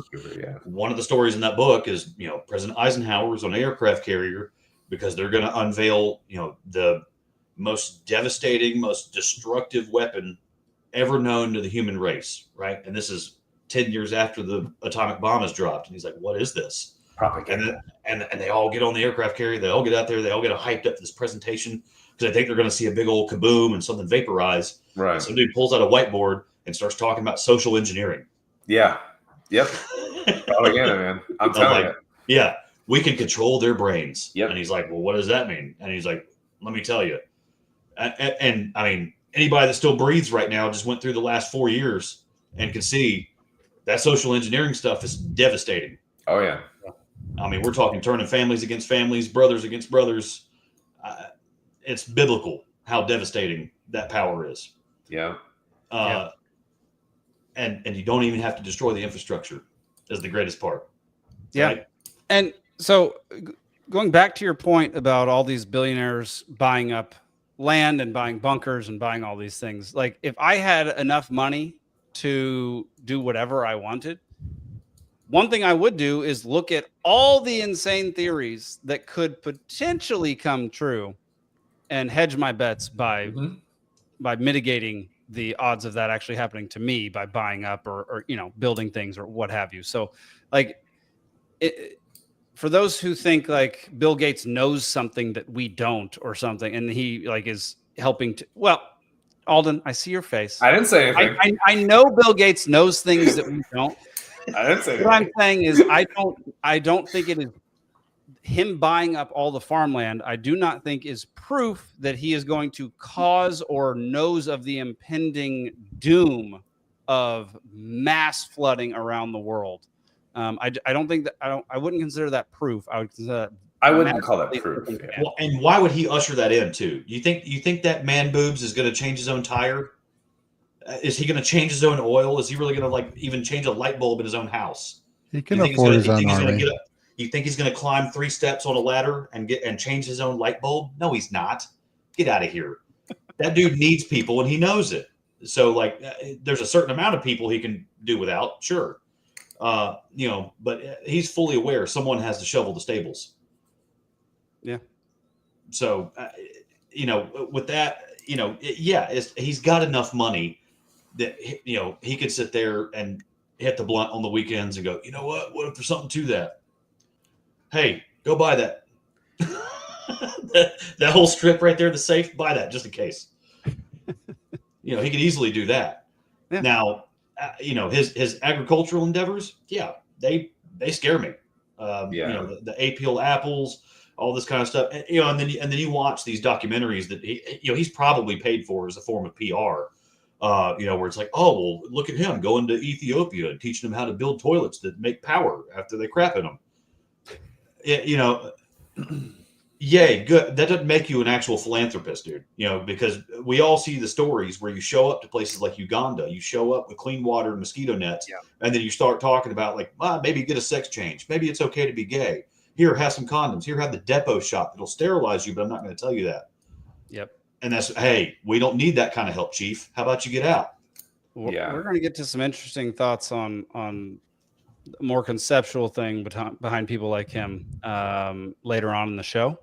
Can I make one comment about Yes, Alden. The map thing before we move on? Yes. I find it interesting that I'm just going to drop a potentially related or unrelated, you decide, kind of factoid that the CAA just sort of randomly decided to move their base operations from Langley, Virginia to Colorado, which is a much higher elevation if you don't know, which I do find somewhat interesting because it's quite a shift and they said, what did they fucking say? They always say some fucking thing where they're like, oh, well, if we work from a new environment, a new location, we might be able to, like, I don't know, come up with new ideas or some such bullshit or whatever. Whatever they said was fucking retarded. But so you're like going to spend how much fucking taxpayer money to move from the fucking East Coast to the fucking Rockies? Like, because you want your people to be like fucking inspired by a new location or whatever. It's like, it's a lot to do to uproot everything and move your fucking headquarters that far, unless I feel like the CAA doesn't do anything unless they fucking have a. Oh well, the FBI was supposedly moving or they were going to build their new big training facility in Huntsville, Alabama recently. I think they did it. I know 2-3 years ago they were still talking about it. I don't know about that, but it was going to be bigger than what they had in Langley, and it was going to be their new hub because apparently Huntsville, Alabama, at the time 2-3 years ago, had more spies per capita than anywhere else in the country. What? Right. Is that where they built the Apollo rockets, or is that another city? Yeah. So, that's the Werner von Braun Space Center. It's in the mountains. Right. The mountains are right there. I'm sure there's some other strategic advantages of it too. Yeah. And there's a great former Marine, Joel Skousen. He's written some books called Strategic Relocation. And I may or may not have those in my bug out box. Hey, according to that, I just got to get north of I-80 and I'm good. Yeah, right. So, I mean, he's already identified just based on, where nuclear reactors are, where clean water is, elevation, numerous factors. He's already labeled like the safest cities around the country, I would Jake would have been okay, but now I'm hearing there's some Yellowstone rumblings in Yellowstone. Yeah, no, I'm hearing that too. And if I have to die on the mountain due to a Yellowstone super volcano, I'm gonna live. That's fine. If that goes, we're all dead. We are all the crust is going to be fluid, like we were just talking about earlier. I think I just have to get north of I-80 and I'd be good. Yeah, you're probably right. Y'all want to hear something funny? This show started out as me and Nick just chatting about Georgia politics and journalism, and now look where we are. And now it's me fighting not to bring up 9/11. From the bottom, now we hear. Now we hear. Here we go. We're going to the next segment. I am not fucking drunk. Long night, Ether Blue. Every pretty girl deserves to go to a ball. This is everything about it's a clam. I love it. I gotta be honest with you, I feel like I'm a little bit too drunk to stand up. On Wiedersehen, asshole. I'm drunk right now. All right. Well, I forgot to load up. I like the intro and then nothing. Yeah. Give me just 1 second. Yeah, Drunkard of the week is you for believing we had something. All right. Drunk to listen to us, right? Yeah. Welcome to Drunkard of the Week, where you can submit your nominations for who you think is the Drunkard of the Week. The stipulations are somebody doing or saying something on a video that can only be explained if they are drunk, but they're not. And this week's winner is... Good morning, everyone, and I want to thank Clark Potion for Arcadio Produce for hosting us today. Make no mistake, President Blunt's senseless tariffs. Imagine Ronald Reagan, the great communitor, the largest tax hike on American families in history. When he made his first vote for President of the United States as a young person, he voted for Franklin Delano Roosevelt, who overturned the Smoot-Hawley. I just thought I'd throw that part out. Hands off our Medicaid. He and then George Herbert Walker Bush on lowering the cost to stand united against his reckless economic policy. So again, really, even to come to talk about food. He starts out, you'll Google it. I won't do the whole speech. You'll Google it, but then the flowers. Mama and Manny. First of all, many of our small business people are from immigrant communities. That's okay. I'll get it later. I'm not as think as you drunk I am. Drunkard of the Week is Nancy Peroni. Yes. Yeah. I can't prove that she wasn't drunk though, so I don't know if that counts. But if you can't prove that she was drunk, it counts. We'll take it. If it wasn't, she shouldn't have been drunk in public, which makes it just as offensive. It's always hammer time at her garage bar. Kevin said, "I spit my coffee out. Thanks." Drunk. She is a drunk. She is a drunk. Jesus Christ, man. Oh, that's great. That was hard to. She's as bad as Biden was. My God, man. Yeah, that was really hard bad. to So you can submit your nominations via our Discord channel. If you join the Dollar Media Club, you get access to the Discord channel, or you can tweet at us on X. I guess post it. I don't know. Tag us on X, whatever it is now. Tweet at us on X. There we go. All right. This is going to be one of the shorter topics for the evening. Let me go ahead and pull it up. No. If we don't keep this short, no, we're keeping it short. I don't care what y'all say. Santa Claus? Will the real Santa Claus please stand up? This will be a short segment, I guess. Yeah, it's not letting me put it on screen. There we go. All right. This is from the We're Here to Help podcast. He thinks the gardener Santos is Santa. And you obviously know Santa is, the elf who climbs down the chimney and eats the cookies with the reindeers, gives you the gifts. But quickly, Santa's not an elf, Jake. He's an elf. What are you talking about? He's a jolly old elf. He's not an elf. Elves work for him. He's a jolly old Who elf. told you that? He's not an elf. What do you He's not think he an elf. is? How big is he? He's big. He's a big boy. He's a huge man. Read the text, baby. He's a little guy. Read the text. Gareth. He's What are a you little talking guy. about? He's No, a he's little not. guy. Yes, No, he he's is. not. Yes, he is. No, he's not. He's You're a baby. thinking of the Coca-Cola commercial, babe. I'm thinking of every tip or allusion to Santa of all time. Can I read you something from 'Twas the Night Before Christmas? The stump of a pipe he held tight in his teeth, and the smoke it encircled his head like a wreath. He had a broad face and a little round belly that shook when he laughed like a bowl full of jelly. He was chubby and plump, a right jolly old elf. And I laughed when I saw him in spite of myself. Lady. All right. The question is the biggest conspiracy of all time that Santa is not an elf? He's not an elf. Is he an elf, though? I mean, I'm perplexed because You have one document claiming that. There is no other document making that claim. Nothing in canon besides The Night Before Christmas is making that claim. I've heard the biggest lie that he ever told was convincing you that he didn't exist. Was that Santa? I might be a little dyslexic on that one. All of the Santa Christmas shit is like so commercialized and spun away from like what it used to be. Who even fucking knows at this point? Like, do you guys know about?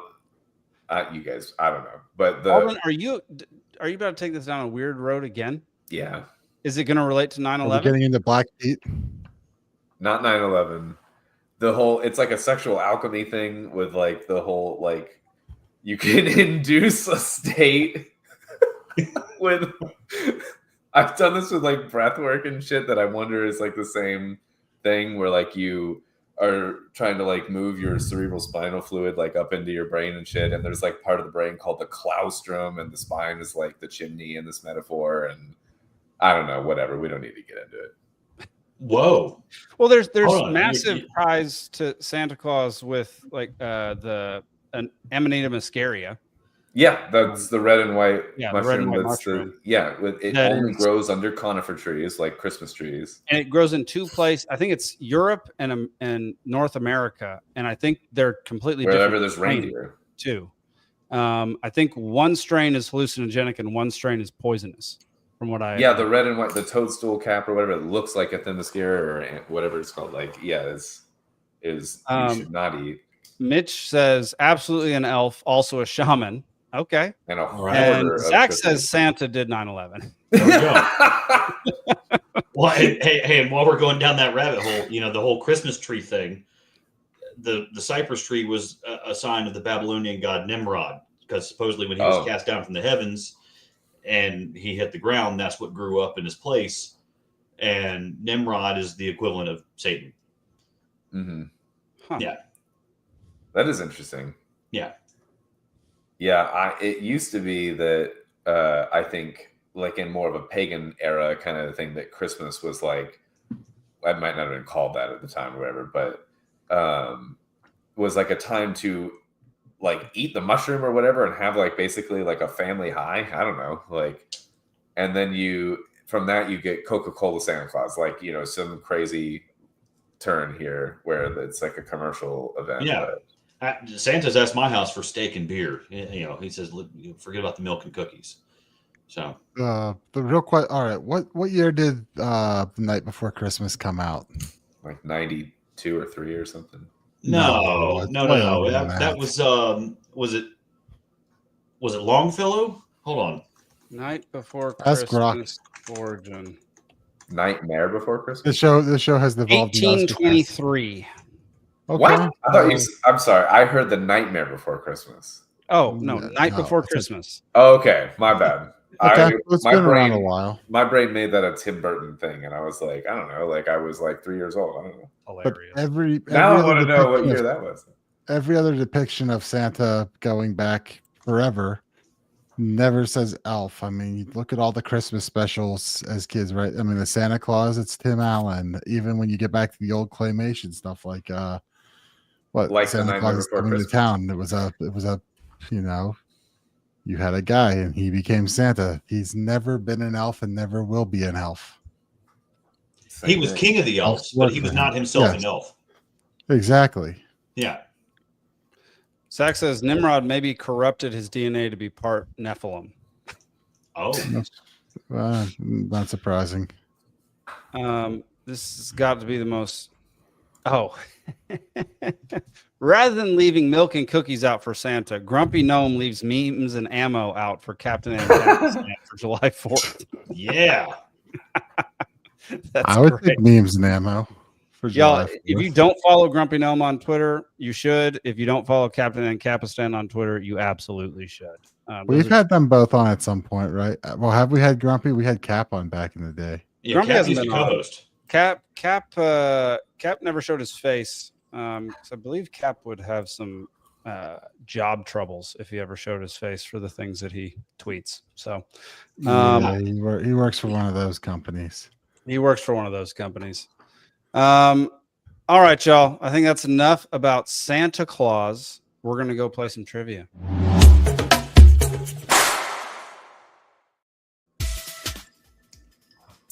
What is this weird music?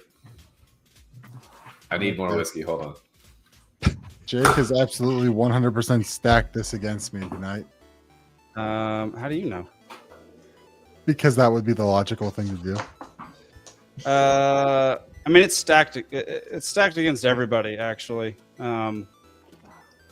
Everyone knows what the first round will be. This day in All right, everybody. Welcome to Libations Trivia, not hosted by Zane, hosted by me, your regular host. The categories for tonight are This Day in History, Cavern Mysteries, and Ice Walls. Yeah, mainly just one ice wall, but, ice walls nonetheless. Okay. The rules are, Yeah, don't rounds lose to of the the- audience. Round 1 is 8 questions. Round 2 is 6 questions. Round 3 is 4 questions. 1, 2, and 3 points each. Every contestant answers with a whiteboard, a piece of paper. Each member of the audience can answer one time, which actually has changed. The first audience answer that is not a joke will be accepted as the audience answer.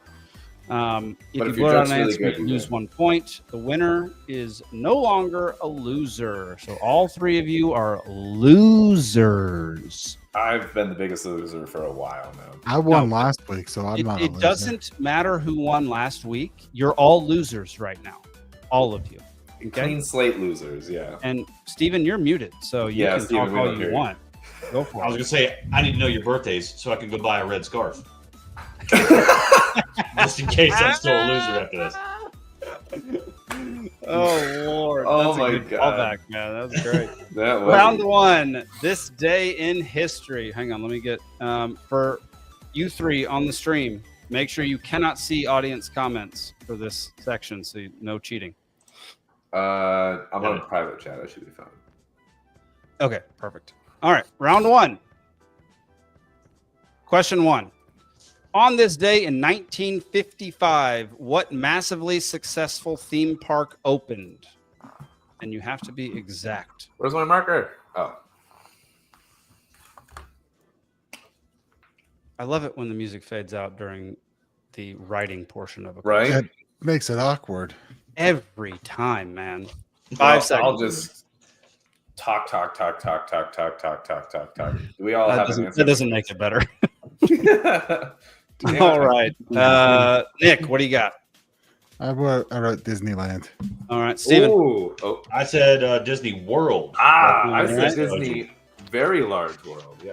Yeah. The audience says Disneyland. Nope, it's Disney World. The answer is Disneyland. No! Is it really? I thought it Gave was Nick World. and the audience a lead. No! I was so confident. I'm so pissed. Disney World came a little later. Did it really? I'm so upset. I thought he was from Florida for some reason. This is my Orlando bias, yeah. Yeah. Well, I said in 1955. I didn't say the first of its kind. I have no idea when Disney World opened. Oh. Disney World was after Disneyland. That was like his. Apparently, his Nick knows everything about Disney, y'all. I'm so I upset. just know stuff thought about was- things. I drink and I know things. That's what I do. There we go. Question I number drink and I guess 2. I think I know things. I'm just. Alden definitely thinks he knows things. Yeah. On this day in 1936, a civil war breaks out in what European country? Oh, fuck. You have 15 seconds. The current name or the name of the time? The current name. Oh, hey, that takes Yugoslavia out of the mix. All right. Yeah, right. 5, 4, 3, 2, 1. Nick, what do you got? Spain. Okay, Steven? I said Spain as well. All right. Alden? I said France. The audience says Why not? Spain. It is, in fact, Damn it. Spain. Do I get half a point for neighboring country? You get negative points for asking that question. I just came up with a new rule. The leader of the game at any given point, the leader of trivia, is the one who has to answer first the next time around. Oh, interesting. Yeah, which makes sense, I think. It's more work for you, but okay. No, it's easy work because you're always winning, so it makes it super. Last week I wasn't. That's a burn to like. I slipped in on the last question on you last week. Yeah, you did. I almost got it last week. All right. Question number 3. On this day in 1941, the 56-game hitting streak of what Hall of Famer finally ended? Doo-dee-doo-doo. 10 seconds.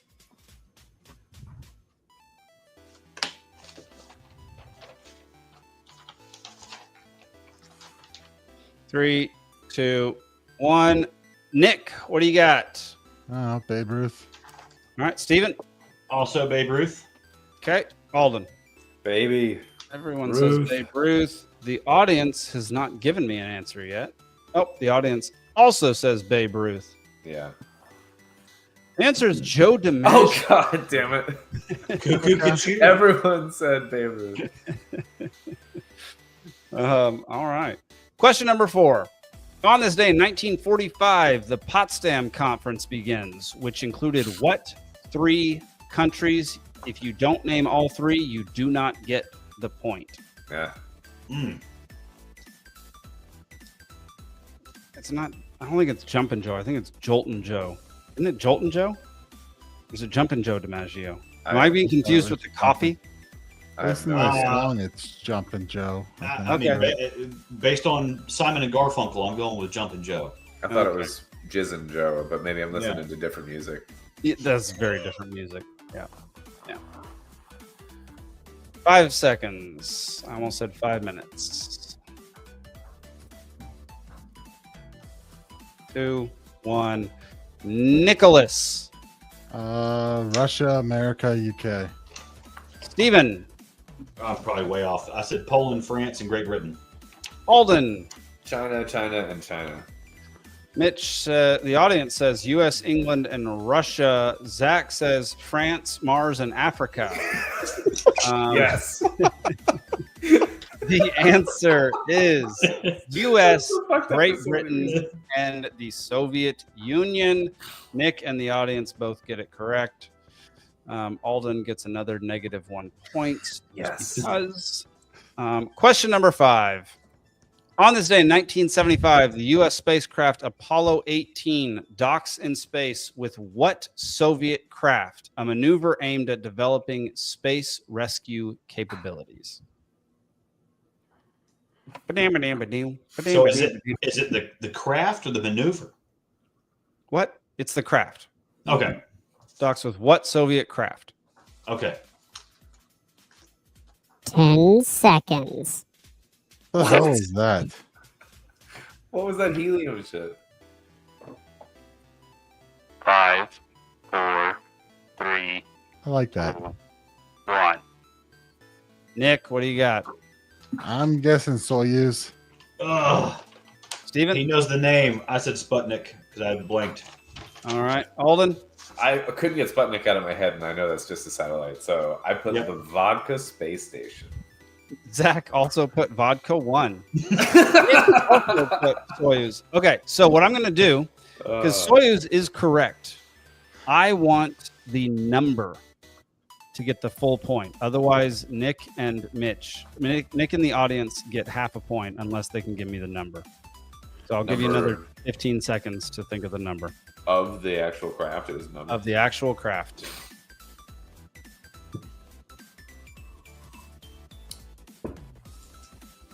Five, 4, 3, It's the longest 5-second countdown in history. 1. What do you got, Nick? I'm guessing Soyuz 7. The audience says 3. It is 19. You both get half a point. Oh, that's a lot of iterations. Yeah, a lot of people died. Yeah. Soyuz has been the name of their capsule for decades at this point. So, yeah. All right, question number 6. On this day in 1996, a Boeing 747 exploded in midair, killing all 230 people on board. What airline was it? You have 15 seconds. Testing out all of my voices today, by the way. I can't remember which tab is which one. 5, 4, 3, 2, 1. Nicholas. Pan Am. Steven. American Airlines? Alden. I said United. Audience says American. No one is correct. TWA. Transworld. Okay. All right. Question number 7. On this day in 2014, police killed whom for selling the for the unthinkable crime of selling loose cigarettes? Oh my gosh. Yeah, I think I misspelled it. My bad. Killed who? Yeah. Whom did the police kill? Whom did the police kill for the unthinkable crime of selling loose cigarettes? Lucy's. Can we get credit if we get it phonetically similar? Play like You can Mad get Libs with it. A Like. fifth of a point. Okay. 5, 4, 3, 2, 1. Nick. I says Eric Gardner. Steven. I said Eric Garner. All right. Alden. I feel like that's fine. I have no guess. Grumpy says no one. Is it that Floyd guy? I'm kidding. So I'm actually going to give it to Steven and give half a point to Nick because it's Eric Garner. Oh, wow. Okay, I had a D in there. I know. I've always said it with a D. I had to make sure it was spelled without a D. Like in the Pittsburgh accent, that's pronounced Gardner. Yeah. Regardless. Well, Edgar Casey came to me in a dream last night and said, "Drop the D." That might mean We're something just else. making all the callbacks to this episode. It's great. Question number 8. On this day in 2014, Malaysian Airlines Flight 17 was shot down while flying over what airspace? As in what country's airspace? Oh, so we can't say stratosphere? Damn it. Please don't say stratosphere. Airspace. I don't think they're flying high enough to be in the stratosphere.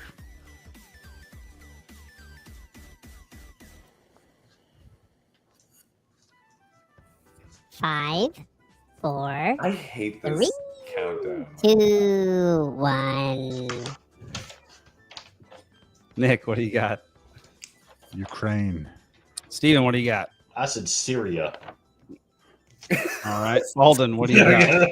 Steven's so bad at I said Israel. I was gonna comment on that. That he's like, does he know where his lens It is? is the Like, freaking worst. I'm looking right at it. That's the I bad part. said, just like The audience says this. Ukraine. The answer is, in fact, Ukraine, Nice. but it was shot down by Russian-controlled portion of Ukraine. Sure, it was. Yeah, that's the reports. That's All right. Yeah. was shot down with American weapons in the hands of Ukrainian rebels like the. That were fired by underage children. So after one round, Nick has 5, audience has 4.5, Steven has 2, and Alden has negative 16. Sounds about right. Some quack says somebody show Steven the mirror video button. Oh, is that a button? It is a button. It'll make you look strange. I will tell you that. Yeah, I won't like it. Okay. Yeah, don't do that. Just learn how to go straight to the camera. Gotcha. Kind of like. Actually, it's pretty entertaining that you can't figure that out. So keep doing what you're doing. All right. It's very Cavernous Caverns is a very much conspiracy theory oriented round. So I don't expect anybody to get any of these questions. And I definitely don't expect Nick to get any of them. Question number 1. The Mobile Cave, isolated for millions of years and believed to be a bioengineering lab for an ancient alien race, is located in what country?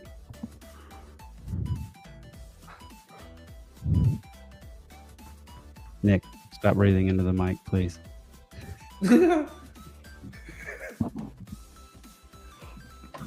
It's his thinking breathing. 5, 4, 3, 2, 1.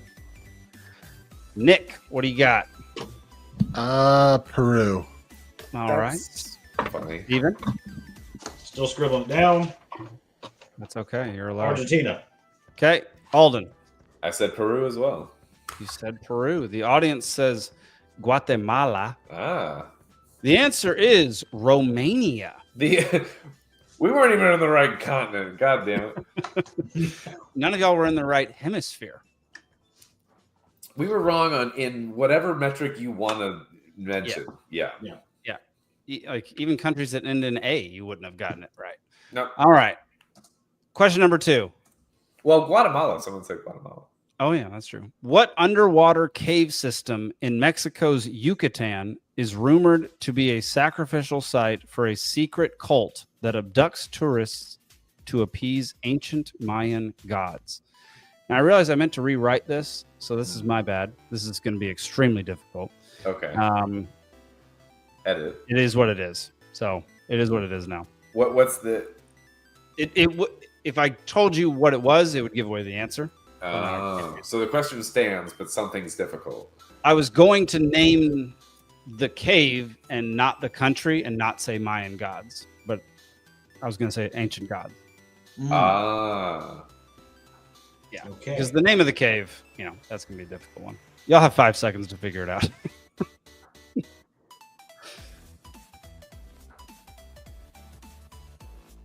All right, Nick, what do you got?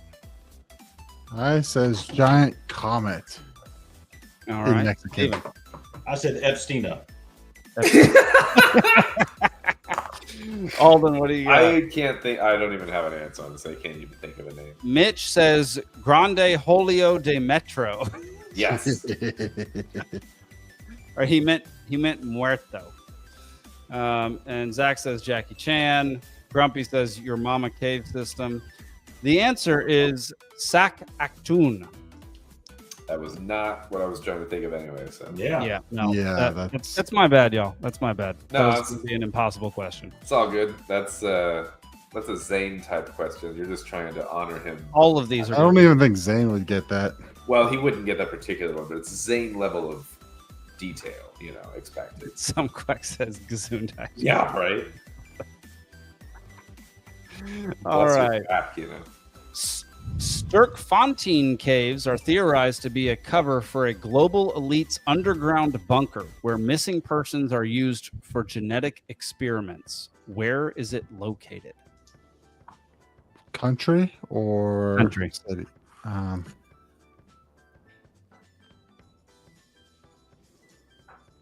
The current country's name? Mm-hmm. I like that question because it gives clues. Right. 5, 4, 3, 2, 1. Nick, what do you got? Switzerland. Steven, what do you got? Lithuania. Okay, Alden. I just leaned into the EIN and I went Israel. We have Argentina from the audience. The answer is South Africa. That is not what I would have thought. It's Germanic Sterkfontein, language. Alden. Sterkfontein. I mean, Afrikaans is a Dutch-derived language, so I mean, I was thinking Germanic. So, yep. Surtshield Cave is a volcanic cave said to be a dimensional rift where missing hikers are transported to a parallel realm controlled by malevolent entities. Where is it located? Wow. Country. Once again, country. I'm impressed, Jake. I don't know these. Man, I did great research then. I guess, man. You visited some dark corners of the internet. Yeah. Yeah. On private tab mode or whatever it is. That ain't that private. Private tour on Brave? It's got to be somewhat private. Somewhat. First audience guest is Southwest Atlanta.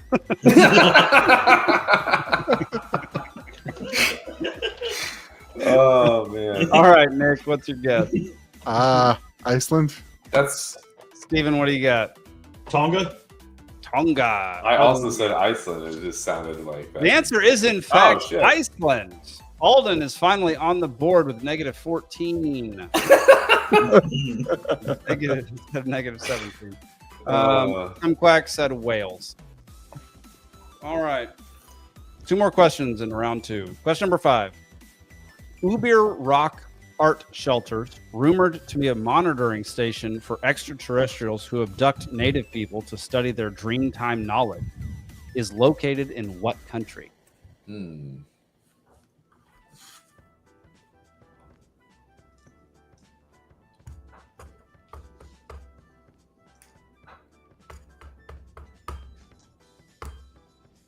Five, 4, 3, 2, 1. Nick. I'm going with Australia, mate. Australia, mate. Is it a kangaroo? Yeah. Yes, I'm saying Canada. Canada. Alden, what do you got? I said Czech. I have no idea. The audience also says Australia. The answer is, in fact, Is it Australia. Ubir Rock? I don't know about this. Ubir Rock. And I changed the word Aboriginal to native. Aboriginal would give it away. Aboriginal would have easily. Yeah, the use of native made me think Canada because that's the only people I hear talking like that. Yeah, my bad. Actually, no, you're bad. You're bad. Yeah. Question 6. Collective. Which French cave, known for ancient paintings, is speculated to be a communication hub for ancient aliens who abducted early humans to create the artwork? Your hint is, it is a massively famous cave. Yes.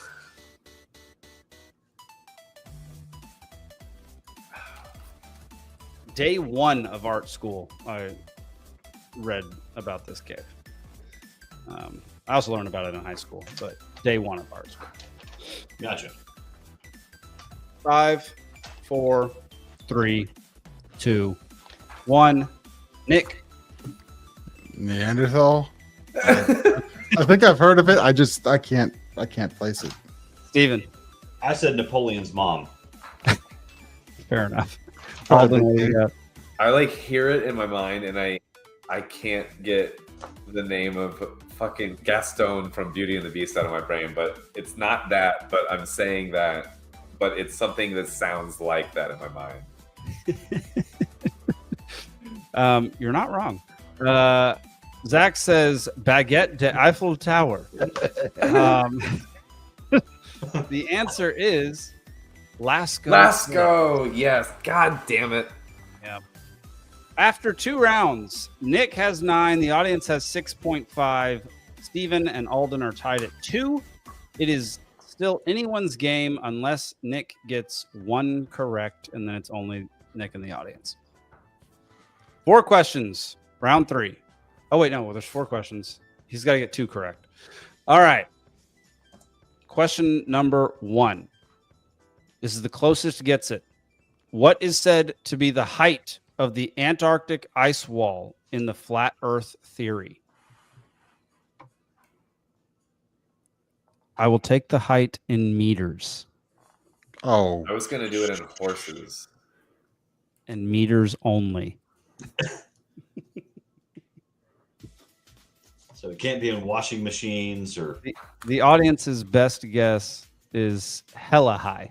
You know how you measure horses in hands? I was going to measure ice walls in horses because I thought that made sense. Like, Oh, that does make sense. It's a good conversion. It's Right? 38 giraffes. Yeah. Yeah. Standing giraffes. Yeah. All right, Nick, what's your guess? 1,200 meters. Steven, what do you got? I'm saying 2 kilometers. That's in That's meters, than- though? He said meters and meters only. 2,000 meters? A kilometer is a full meters meter. is meters. Alden, what do you got? Excuse me, 2,000 meters. I went really small. I apparently am unimpressed by this ice wall theory. The I thought it audience was is 100 meters. 333. Alden gets it correct with wow. 150 meters. So it's not that big. It's not that big. This is not a 150 not a meters is substantial ice still- wall. Who cares? Yeah. It's still like 300 something feet tall. Give me like a day. I can climb. Grumpy says 13 badonkadonk. There you go. All right, question number 2. Flat earthers believe the Antarctic Treaty is evidence of a global conspiracy to restrict access to the ice wall. What not flat Earth. year was the treaty made? Again, closest gets it.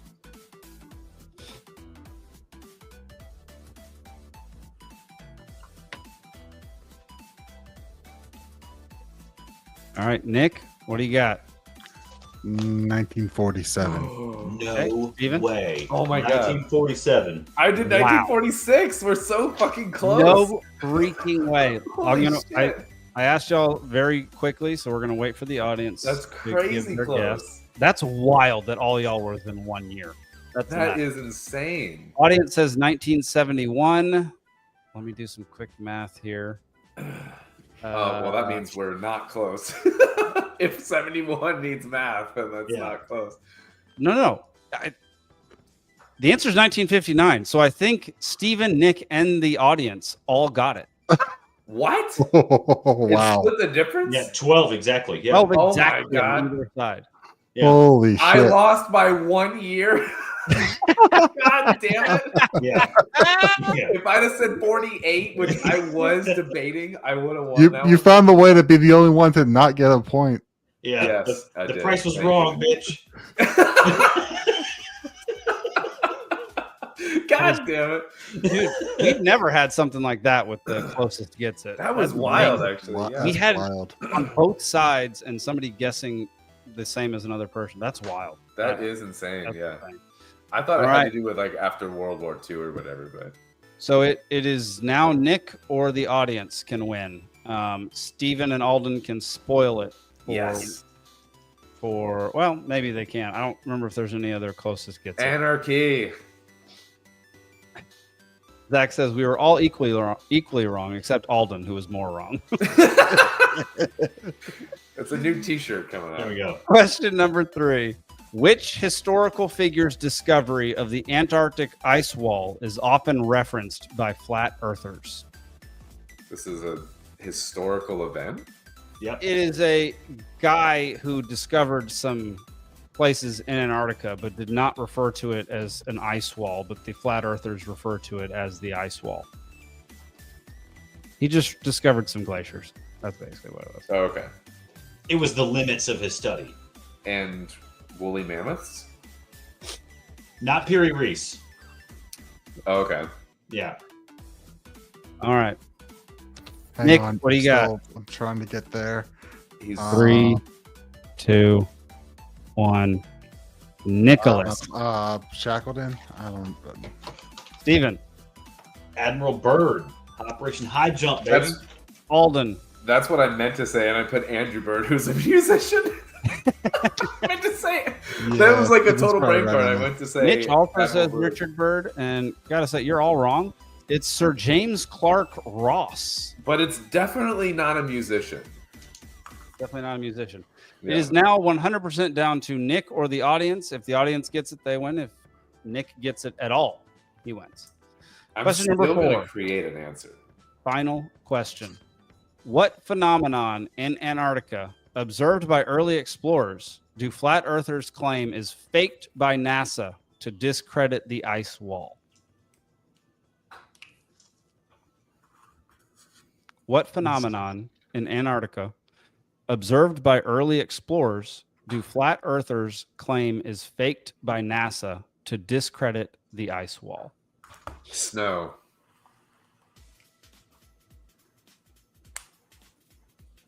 Yeah, totally. You got it correct. All right, Nick, what do you got? It's the midnight sun, the 24-hour sunlight. Steven? I'm going to go. I haven't finished writing it yet, but it's drought. Drought. Yeah. Okay. Alden? I said the Australis Borealis or whatever, the southern. Oh, nice. Yeah, that's a good guess. Lights.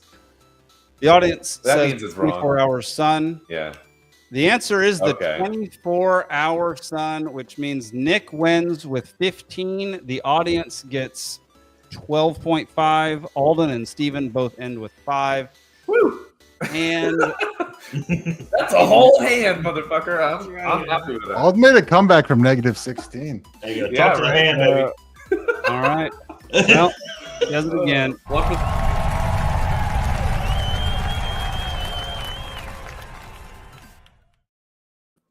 All I'm right. ashamed. Welcome back. Should I be proud or ashamed that I got so little on that when it was so conspiratorial? Like, I'm just not into flat Earth shit so much, but Oh, the cavern stuff wasn't flat Earth stuff. that's true. But I don't know what the fuck Sac whatever cave is in Mexico. I have no That was idea. the only one that was crazy difficult. All the rest, with some superficial knowledge, you could have known. That's probably fair. I'm going spelunking this weekend. That's all there is to it. Is that what the kids are calling it these days? Yeah, right. Yeah. Yeah, ass spelunking. Oh. Okay. All right. We have one more topic left. It could be a topic that we spend an entire show on. So we're going to 9/11. spend a fair bit of time on it. The show's going to go a little bit over. So it already is a little bit over. So if you want to stick around, stick around. If not, Do I need No more hard whiskey? Is that feelings. what you're saying? you're dead to me. And you What? saw the important part where I win trivia. Okay. Can That was we? the important part. Let's just take him away. Not even the Fed button, just gone. Yeah. There we go. Oh man. All right. Here we go. Enough of the trivial comments. Oh my. Okay. Steven gets muted for that for sure. All right. One final video to listen to. Do you remember the movie Inglourious Bastards? I never watched it. Oh, it's one of the greatest films ever made. I mean, I cannot recommend it enough. Christoph Waltz, who plays the Nazi, he plays the main Nazi. It put him on the map. He was this obscure Austrian actor, and then this movie made him an international star. And I think he won an Oscar for it, actually. He's chillingly brilliant. How good he is in this Nazi role, right? And he's relaxed, and he's got a sense of humor. He doesn't play this caricature of evil.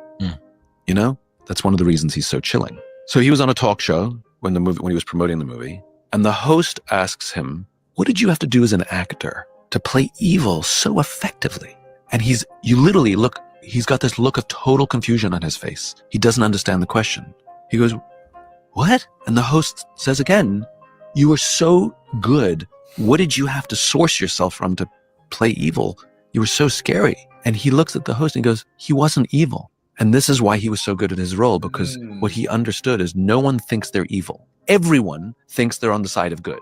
Everyone thinks they're on the side of good. When we look at our political discourse these days, it's freaking hilarious. Everybody's accusing each other of being evil and bad. But both sides, if you talk to them, actually think that they're trying to do good. Both sides are on the side of good. And if you just remember that people think they're on the side of good. Now, they may be misdirected, and all of those things are still true, but everybody thinks they're on the side of good. If you just start with that basic knowledge, how we interact is very different. Where we no longer seek to criticize because you're evil, that's my judgment.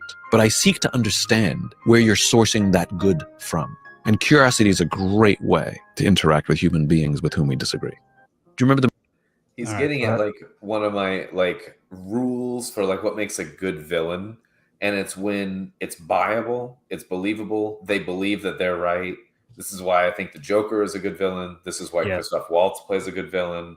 If it's just like like Dr. Evil level, then it feels like comedy. Like if it's just going after the essence of evil, then it's comedy. But like if it's believable, then that's what makes real damage in the world. And so I think that this is like a litmus for like a good role in evil. 100%, man. And there's a good Bible verse quoted in the caption for this one, which said, every way of a man is right in his own eyes, but the Lord weighs the heart. Proverbs 21:2. Great verse for this particular concept. And, we've been talking about some really horrible things that people do throughout this episode. But I think one of the things is this guy is referring to is like, me and Nikki have been talking about this quite a bit recently, but like, I don't think anybody is inherently evil. And I don't think people just act evilly just for the sake of being evil. I think most people aren't evil. I reserve that there are some people that there is perceived benefit on some end of it, or they will not do it. Correct. Yeah. And it benefits them in some way, it makes them better in some way, or it levels the playing field in some way in their eyes. Otherwise, it does not actually happen. Yeah. Like the most people who do the most heinous thing, like psychopaths, sociopaths, like the things they do benefit them in some way, shape, or form. And is evil in the outcome or in the intent? It's in the action. According to whose bias and mindset, and like according to the person doing it, like maybe you can justify it, I think evil is in the I say outcome. I think evil is in the intent. Okay, but harm can still be in the outcome. Harm is absolutely in the action. And the outcome. Yes. Yeah, like Oppenheimer. Like he honestly thought he was creating an energy source. I have become death, the destroyer of worlds. Like there we go. Like he knew there was devastating, destructive potential to what he was doing, but he thought he was tapping into an energy source. Oh, he was. Absolutely. Strange nuclear energy or whatever. Yeah. And then later you get Sam Cohen, who came out with the neutron bomb. And, it was to create the same level of destruction, but without the nuclear fallout. Right. It didn't ruin the water table. It didn't have. Is there still an EMP effect? With the neutron bomb? Within a certain radius, because just due to the level of force, sheer shockwave. Yeah. I'd rather bring it back to like very personal things rather than like, 'cause I understand the massive impact of no, that's fair. And like people understanding, like Oppenheimer quoting his line during that whole thing, but like there's something I still haven't seen when that somebody does something harmful intentionally or in a way that benefits themselves to other people in a very personal way. I mean, I rape guess we is should one of define them, like murder is one. What is evil? Like, yeah, truly define what is evil. If it's literally just that, like, you benefit from someone else's loss, then every business transaction ever in the world ever is not perfectly even, and someone is the benefactor, and every business transaction would be evil in that case. So I'm just saying, like, I wouldn't that's say true, it's but everyone. It wouldn't be everyone. The reason you spend the money is that you think you get greater value from whatever good or service that is than what the cash is worth to you. And they believe that providing you the good or service is worth. So then this brings up the perception then, because then the person buying it thinks it's worth it, but the person selling it also thinks it's worth it. So they think they're each getting the one over on the other. So is evil like in the mind of the person, or is it like, again, in the reality? Like, is it an objective reality thing? Okay, so I'm going to read off some. So the Merriam-Webster definition of evil is morally reprehensible, sinful, wicked, or causing harm or injury to someone. In the spiritual context, In Christianity, evil is often understood as a rebellion against God's will, rooted in sin or the influence of malevolent spiritual forces like Satan. It manifests as actions or thoughts opposing divine goodness, such as greed, hatred, or pride. But again, the causing harm to others as an effect is a real tangible thing. But like, say you write a bill into that you think is going to be, you're like, I'm going to fucking vote for this bill, or I'm going to fucking write this bill, and I think it's going to do good. And then there's a byproduct of it that causes harm, and people lose their jobs, or they die, or whatever. They go to war, whatever the fucking thing is. But you thought you were doing good. But the effect is that people were harmed. Is that evil when you thought you were doing good? No, evil is in the intent. This is what we were talking. Like, Right. I truly believe that. Like, But, I don't. but believe Webster you just can said an do action that something- causes harm. Like I don't think. Yeah, Merriam-Webster. I don't think defining it by Merriam-Webster's is the exactly solution, because it's far outside of Merriam-Webster's. he's realm. defining the word There we just go. as we use, but like it's not. The Oxford Dictionary has entered the chat now. Let's hear what the Limeys have to say. Okay, I actually have it right here.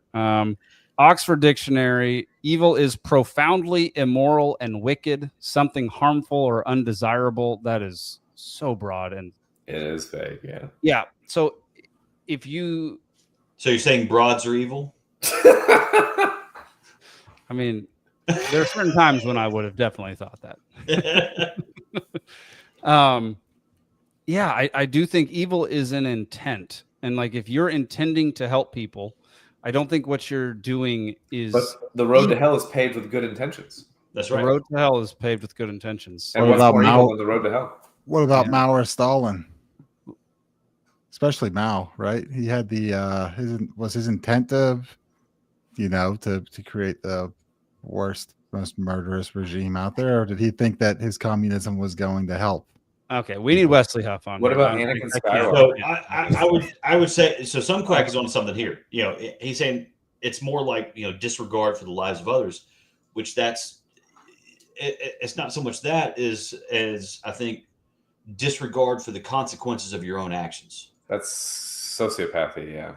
Yeah, that's and it's Disregard. not always deliberate harm. It's deliberate disregard for the consequences of your disregard actions, because is negligent. if you are acting in only your own benefit, Right. there is going to be harm to someone else. Yeah. But what if you get no enjoyment out of it? And what if that action doesn't necessarily cause harm? It just could. I feel like evil almost feels like you want to. Look the harm is at the goal. Like all of the world's religions, right? Their most successful, most popular doctrines, and this is why the universal Unitarians are growing so well, is because the focus is on, if you act for something that not only benefits you, but it benefits other people as well. Now it's communism. Now it's good, right? Because if you're putting the needs of others ahead of yourself and you also benefit from it, now it's inherently good. Oh, so now it's militaristic. So now you're taking orders. So you're killing someone, but it's for good. Like I hear what you're saying. I'm just throwing. But if it's with a consideration that it also does no harm, and there's good to more than just you, now it's good. I'm right? just spinning off of what you're saying, and Yeah. like not poo-pooing what you're saying, but just also throwing out. Oh yeah, I mean we're having a progression here. We're working. Yeah, through yeah, something. Yeah. It's funny that it just made me think of like, oh well, okay, so like the collective good of like, I'm told I should go to war because of this, and I'm told I should kill these people because of that, and I'm told whatever, and it's like, but to that person that dies and their family, I'm like, they might consider that evil, like, and in terms of like, again, with objective versus subjective, and this is where it gets so hard, where someone might think they're doing good and someone else might think it's evil, and like that's what makes it so goddamn tricky with good and evil, is that I don't think it's very clear cut, and I think that's my whole point with all of this, and I'm just kind of playing devil's advocate, so to speak, with this, is because it's challenging, I think. Well, and honestly, one can't exist without the other. And that's totally fair. The light and shadow, and you can't have one without the other, kind of thing. Yeah. Yeah, I mean, because otherwise everything just is. right? Everything's just medium gray without light and shadow, and that's just drab and boring, and no one wants that. Yeah, if everyone just existed and didn't work for their own benefit, then there wouldn't be any of that. So survival is based on it to an extent, which is where we come up with these concepts as humans of like good and evil, but sometimes it's kind of challenging. Like if you just if you just watch if you just look at nature, if you just watch something, it's like, did the cheetah taking down the antelope, was that evil? You know what I mean? Though, it's right, yeah, because then you see there's another disconnect there, though, because I don't know. I'm beginning to unthink this, but the way that I've currently lived up until this point is humans are the species with the capacity for evil, the capacity for knowing what good and evil is. And, I haven't. I don't know. I think my cat knows he's evil. Cats are close, born man. evil, so right. They know it, but they don't know what good is. They just know that they're evil. Yeah. They weren't given a choice. Yeah, and so like I do not like the comparisons to the rest of nature, where a group of dogs aren't having a conversation about what is good and what is evil. Like I don't think they have the capacity for that. I think they operate on instinct. I think we operate on instinct more than we give ourselves credit for. Well, I'm saying they only operate on instinct. But is it evil then to only operate on instinct as a person? Yes. Like if you do the same thing that a dog does, because okay, it is 100% evil to only operate on instinct. Otherwise, every dude would be having sex with as many people as is humanly possible, whether according to Freud. I was like, well, hold on. Why are you just limiting that to people? Like, oh, Jesus. I've seen some mossy tree holes that look rather enticing. I was going to mention a farm animal, but a mossy tree hole. Yeah, I thought you were going towards donkey shows here, but it seems like you went a whole different direction. Yeah. Steven might have had an interesting puberty. I don't know. Oh, that's so mossy tree hole. Yeah, Zane would have a lot to say about this topic, but I wanted to. Zane likes mossy tree holes too. No, I did want to juxtapose what we talked about, PDF files and the Bill Gates stuff with this topic, because I think with mossy tree holes. With mossy tree holes, because I think Bill Gates has definitely seen mossy tree holes. Mossy tree holes now. But. Oh yeah, we got to make a shirt with just a moss. Make it look like mossy oak, but mossy tree. The brand mossy oak. I'm sorry, I'm having a moment. I apologize. That's so stinking. It's funny, probably funnier to me than it is. No, that's pretty. I'm taking a quick break on that one. I'll be right back. Yeah, fair. Time out for Steven. Oh my god. Oh my gosh. But yeah, like I don't. This is why I don't care for veganism. Like the whole idea behind veganism is that it's immoral to kill other animals, but animals kill each other. There's a contradiction. There's a contradiction within veganism itself. Like the contradiction is animals kill each other, and so they therefore don't know what good and evil is. Whereas if we kill them, they then know they're being evils acted upon them. Like, yeah. Exactly. And so the idea that vegans are then like, well, we're no better than all the other animals. But the fact that we can decipher what is good and evil means we actually are a step above what the rest of the animals are. Two quick points on that. One is, depending on where you get your vegetables, if it's the factory farming thing, the amount of just rabbits and birds and insects that just get chewed up in the combine in the process, it is not a zero life loss kind of situation, right. Animal life loss process. If you get your carrots or whatever or corn from large scale, especially factory farming, the pesticides and the mechanical processes of processing everything and what they do, like it's not clean. And the no honey, no the other part is insane. Yeah, that's totally no milk. The animals are dying anyway. Like, And like the milk, I could even see more than that because the milk is maybe potentially, if it's a large scale factory situation, the animal suffering long term. The leather, they're already dead. I don't know. I don't know. Anyway, you could just spin that both ways. But the other thing I was just going to say is listen to the Tool song "Disgustipated," which is just one of my favorite Tool songs. But I don't know that I've heard it. So it starts with a whole thing on this with like the life feeds on life circle kind of a situation. And I've never sat down and said I'm going to listen to Tool ever. Yeah, it's why I can't like you as a person. They're maybe the best band ever. Parabola is a banger. If like you, thank you. Oh my god, dude! You don't have to listen to the song. Just write it out and read it as a poem.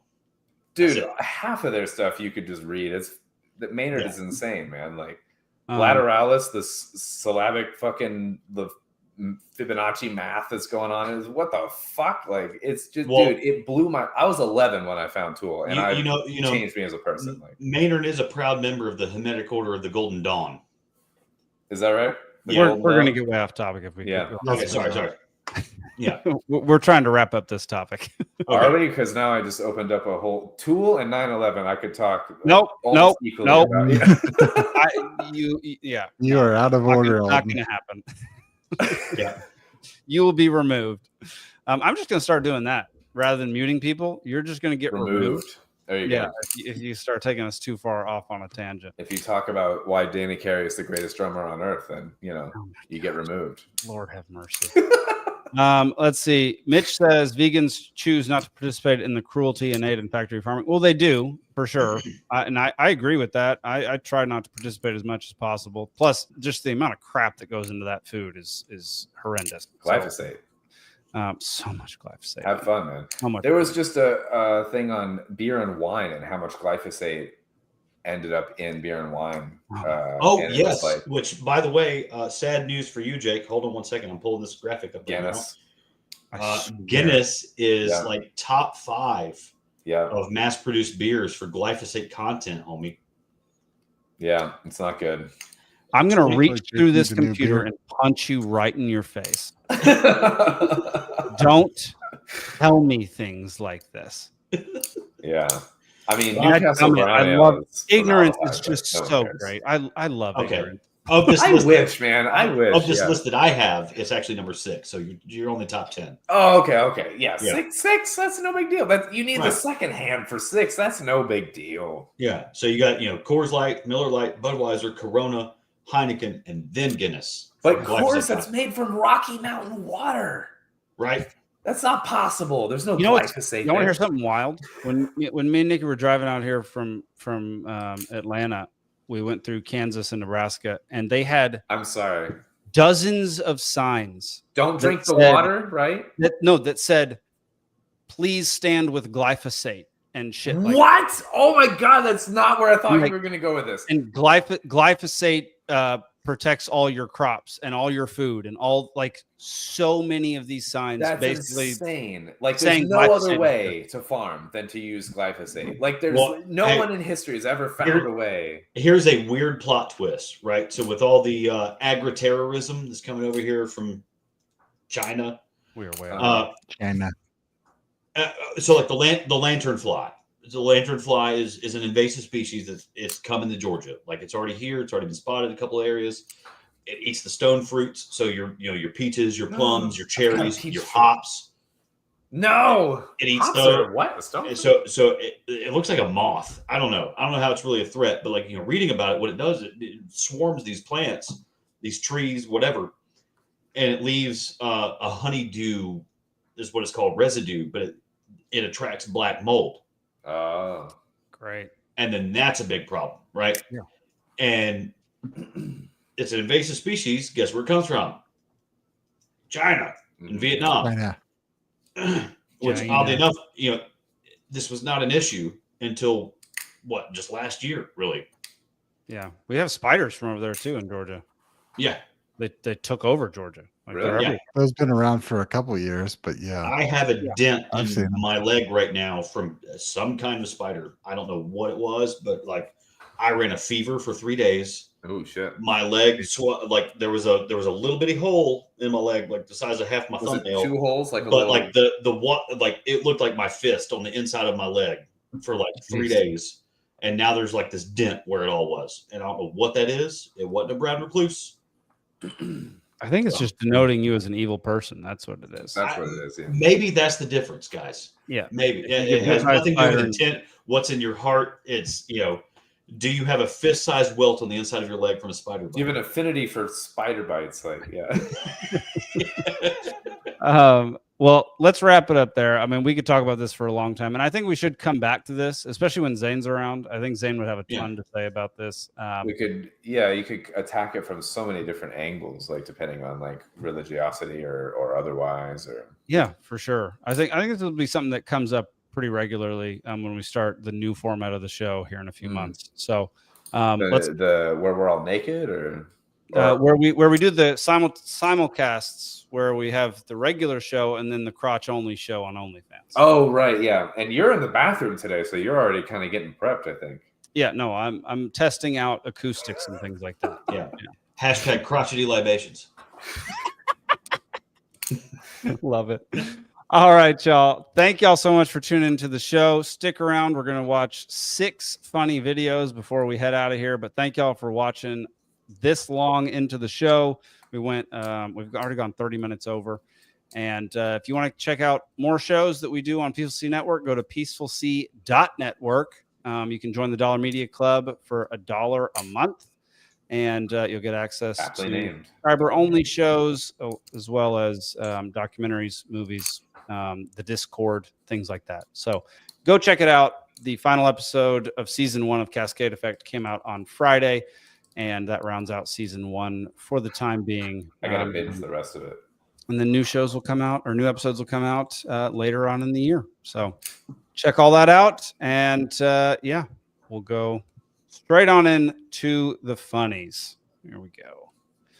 There's the old palate cleanser. Had a 6 experience that was funny though. Was looking at the Taco Bell side of the menu, trying to figure out what to order. This little white cashier pointed to the KFC menu and said, "The chicken's on this side." That's crazy. That's crazy, bro. You make minimum wage. Why are you risking your life like this? Someone asked me, why are black people so good at Mortal Kombat? I was having a bad hair day, so I covered it with a scarf. Someone on the bus, thinking it was a hijab, snatched it off. With the reveal of my half-done box braids and visible shock, he then said, "Oh," and then tried to put the scarf back on me. After violating me, you're trying to violating me. I said, "Oh, oh, damn! I thought this was a different thing." Yeah. I thought it was been a different kind of race.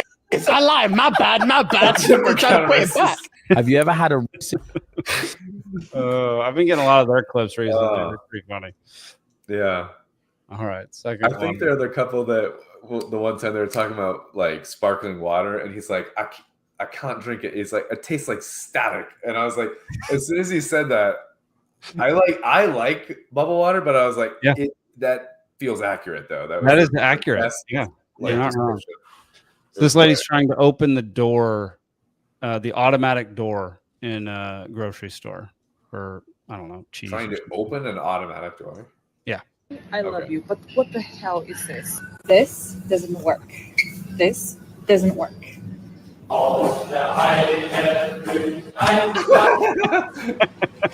Germany, I love you. I've never seen these. What is that? You literally have to Heil Hitler for it to open. That's kind of ridiculous. My heart goes out to them. All right, there you go. Time for men to recognize being a wife and a mother is a full-time job. So if your wife doesn't have dinner ready on time, write her up. You're her manager. That's your job. She says she's tired and not in the mood to mess around. Let her know that her time off is not approved. That's your job as her manager. If she comes to you crying and says that being a wife and a mother is not fulfilling enough for her, stop her right there. Tell her this could have been an email instead of a face-to-face meeting. Implement this could have been an email into my household. Yeah. Anyone try any of these things and report back and let us know how it went. This could have been an email is maybe the funniest thing I'm definitely going to say to my wife. That's fair. I mean, like that's actually been a rather fun venture in my household lately. Of this could also be an email. All right, this next mother and daughter are walking around trying to buy stuff in TJ Maxx. Is that still a thing? Yeah. Hello, excuse me. I just wondered if you had a sort of statue about this tool of a poodle. Oh, yeah. Of a poodle? A poodle? I'll take you there now. Oh, really? Where is it? Yes. Oh, that's exactly what I was looking for. Exactly what I was looking for. Thank you, Matt. Excuse me. I'm looking for like a raven or crow type bird, preferably dressed in old-fashioned clothing. Do you have anything like that? I've literally got something just like that. Okay. Here you go. So much. Excuse me. Just wondering if you have this sort of like a pillow, like life size of a skeleton, anything like that anywhere? Yeah, funny enough, we do. Are you thinking sort of black and white? Yeah. Touch of Mr. Blobbit. Yeah, exactly. Oh, this one. Oh, that's exactly what I want. Yeah. It's only a mere £50. It's lovely. I couldn't stop laughing at that the other day. I was seeing a similar one where they did the same kind of thing in Home Goods, and that place has got some wild items. Yes, 100%, man. Yeah. Yeah. Just wondering, do you have an ashtray that's shaped like gorilla hands? Yeah. All right, here we go. The monkey's paw. Yeah. Oh, actually, we're having a special today. If we could flip this bottle and land it, we can have it for free.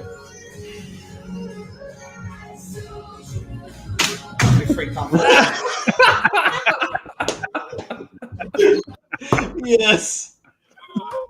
All right, final one for the evening. This absolutely is likely a AI video, but it's still funny. So, here you go.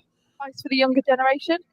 Quit being offended by everything and learn to take a joke, you absolute wet wipes. And any of wet wipes. Grow some balls, get a job, and stop being such snowflakes. It's embarrassing. the advice for I love wet wipes as an insult. I love these. Yeah. Wet wipes is my new favorite insult for people, for Yeah. sure. Insane. That's so funny. I don't know why it always flips us around and does weird things. I don't when know. we're I was doing watching this reviews. shuffle here. Yeah. My bad, everybody. All right, y'all. Thank y'all so much for watching Liberty Libation number 134. I'll be back, I think, in my regular spot next week. Alden, Steven, Nick, we got anything else to promote before we get out of here? I gotta pee, is what I gotta say. I think Nothing in particular. If someone can go help Alden pee right now, that would be Yeah. great. Yeah. He needs at least one other hand to hold it while he does it. So yeah, He needs to hire a Yeah. piss boy. Yeah. I got nothing else. That's no, it's hard to follow that. Yeah.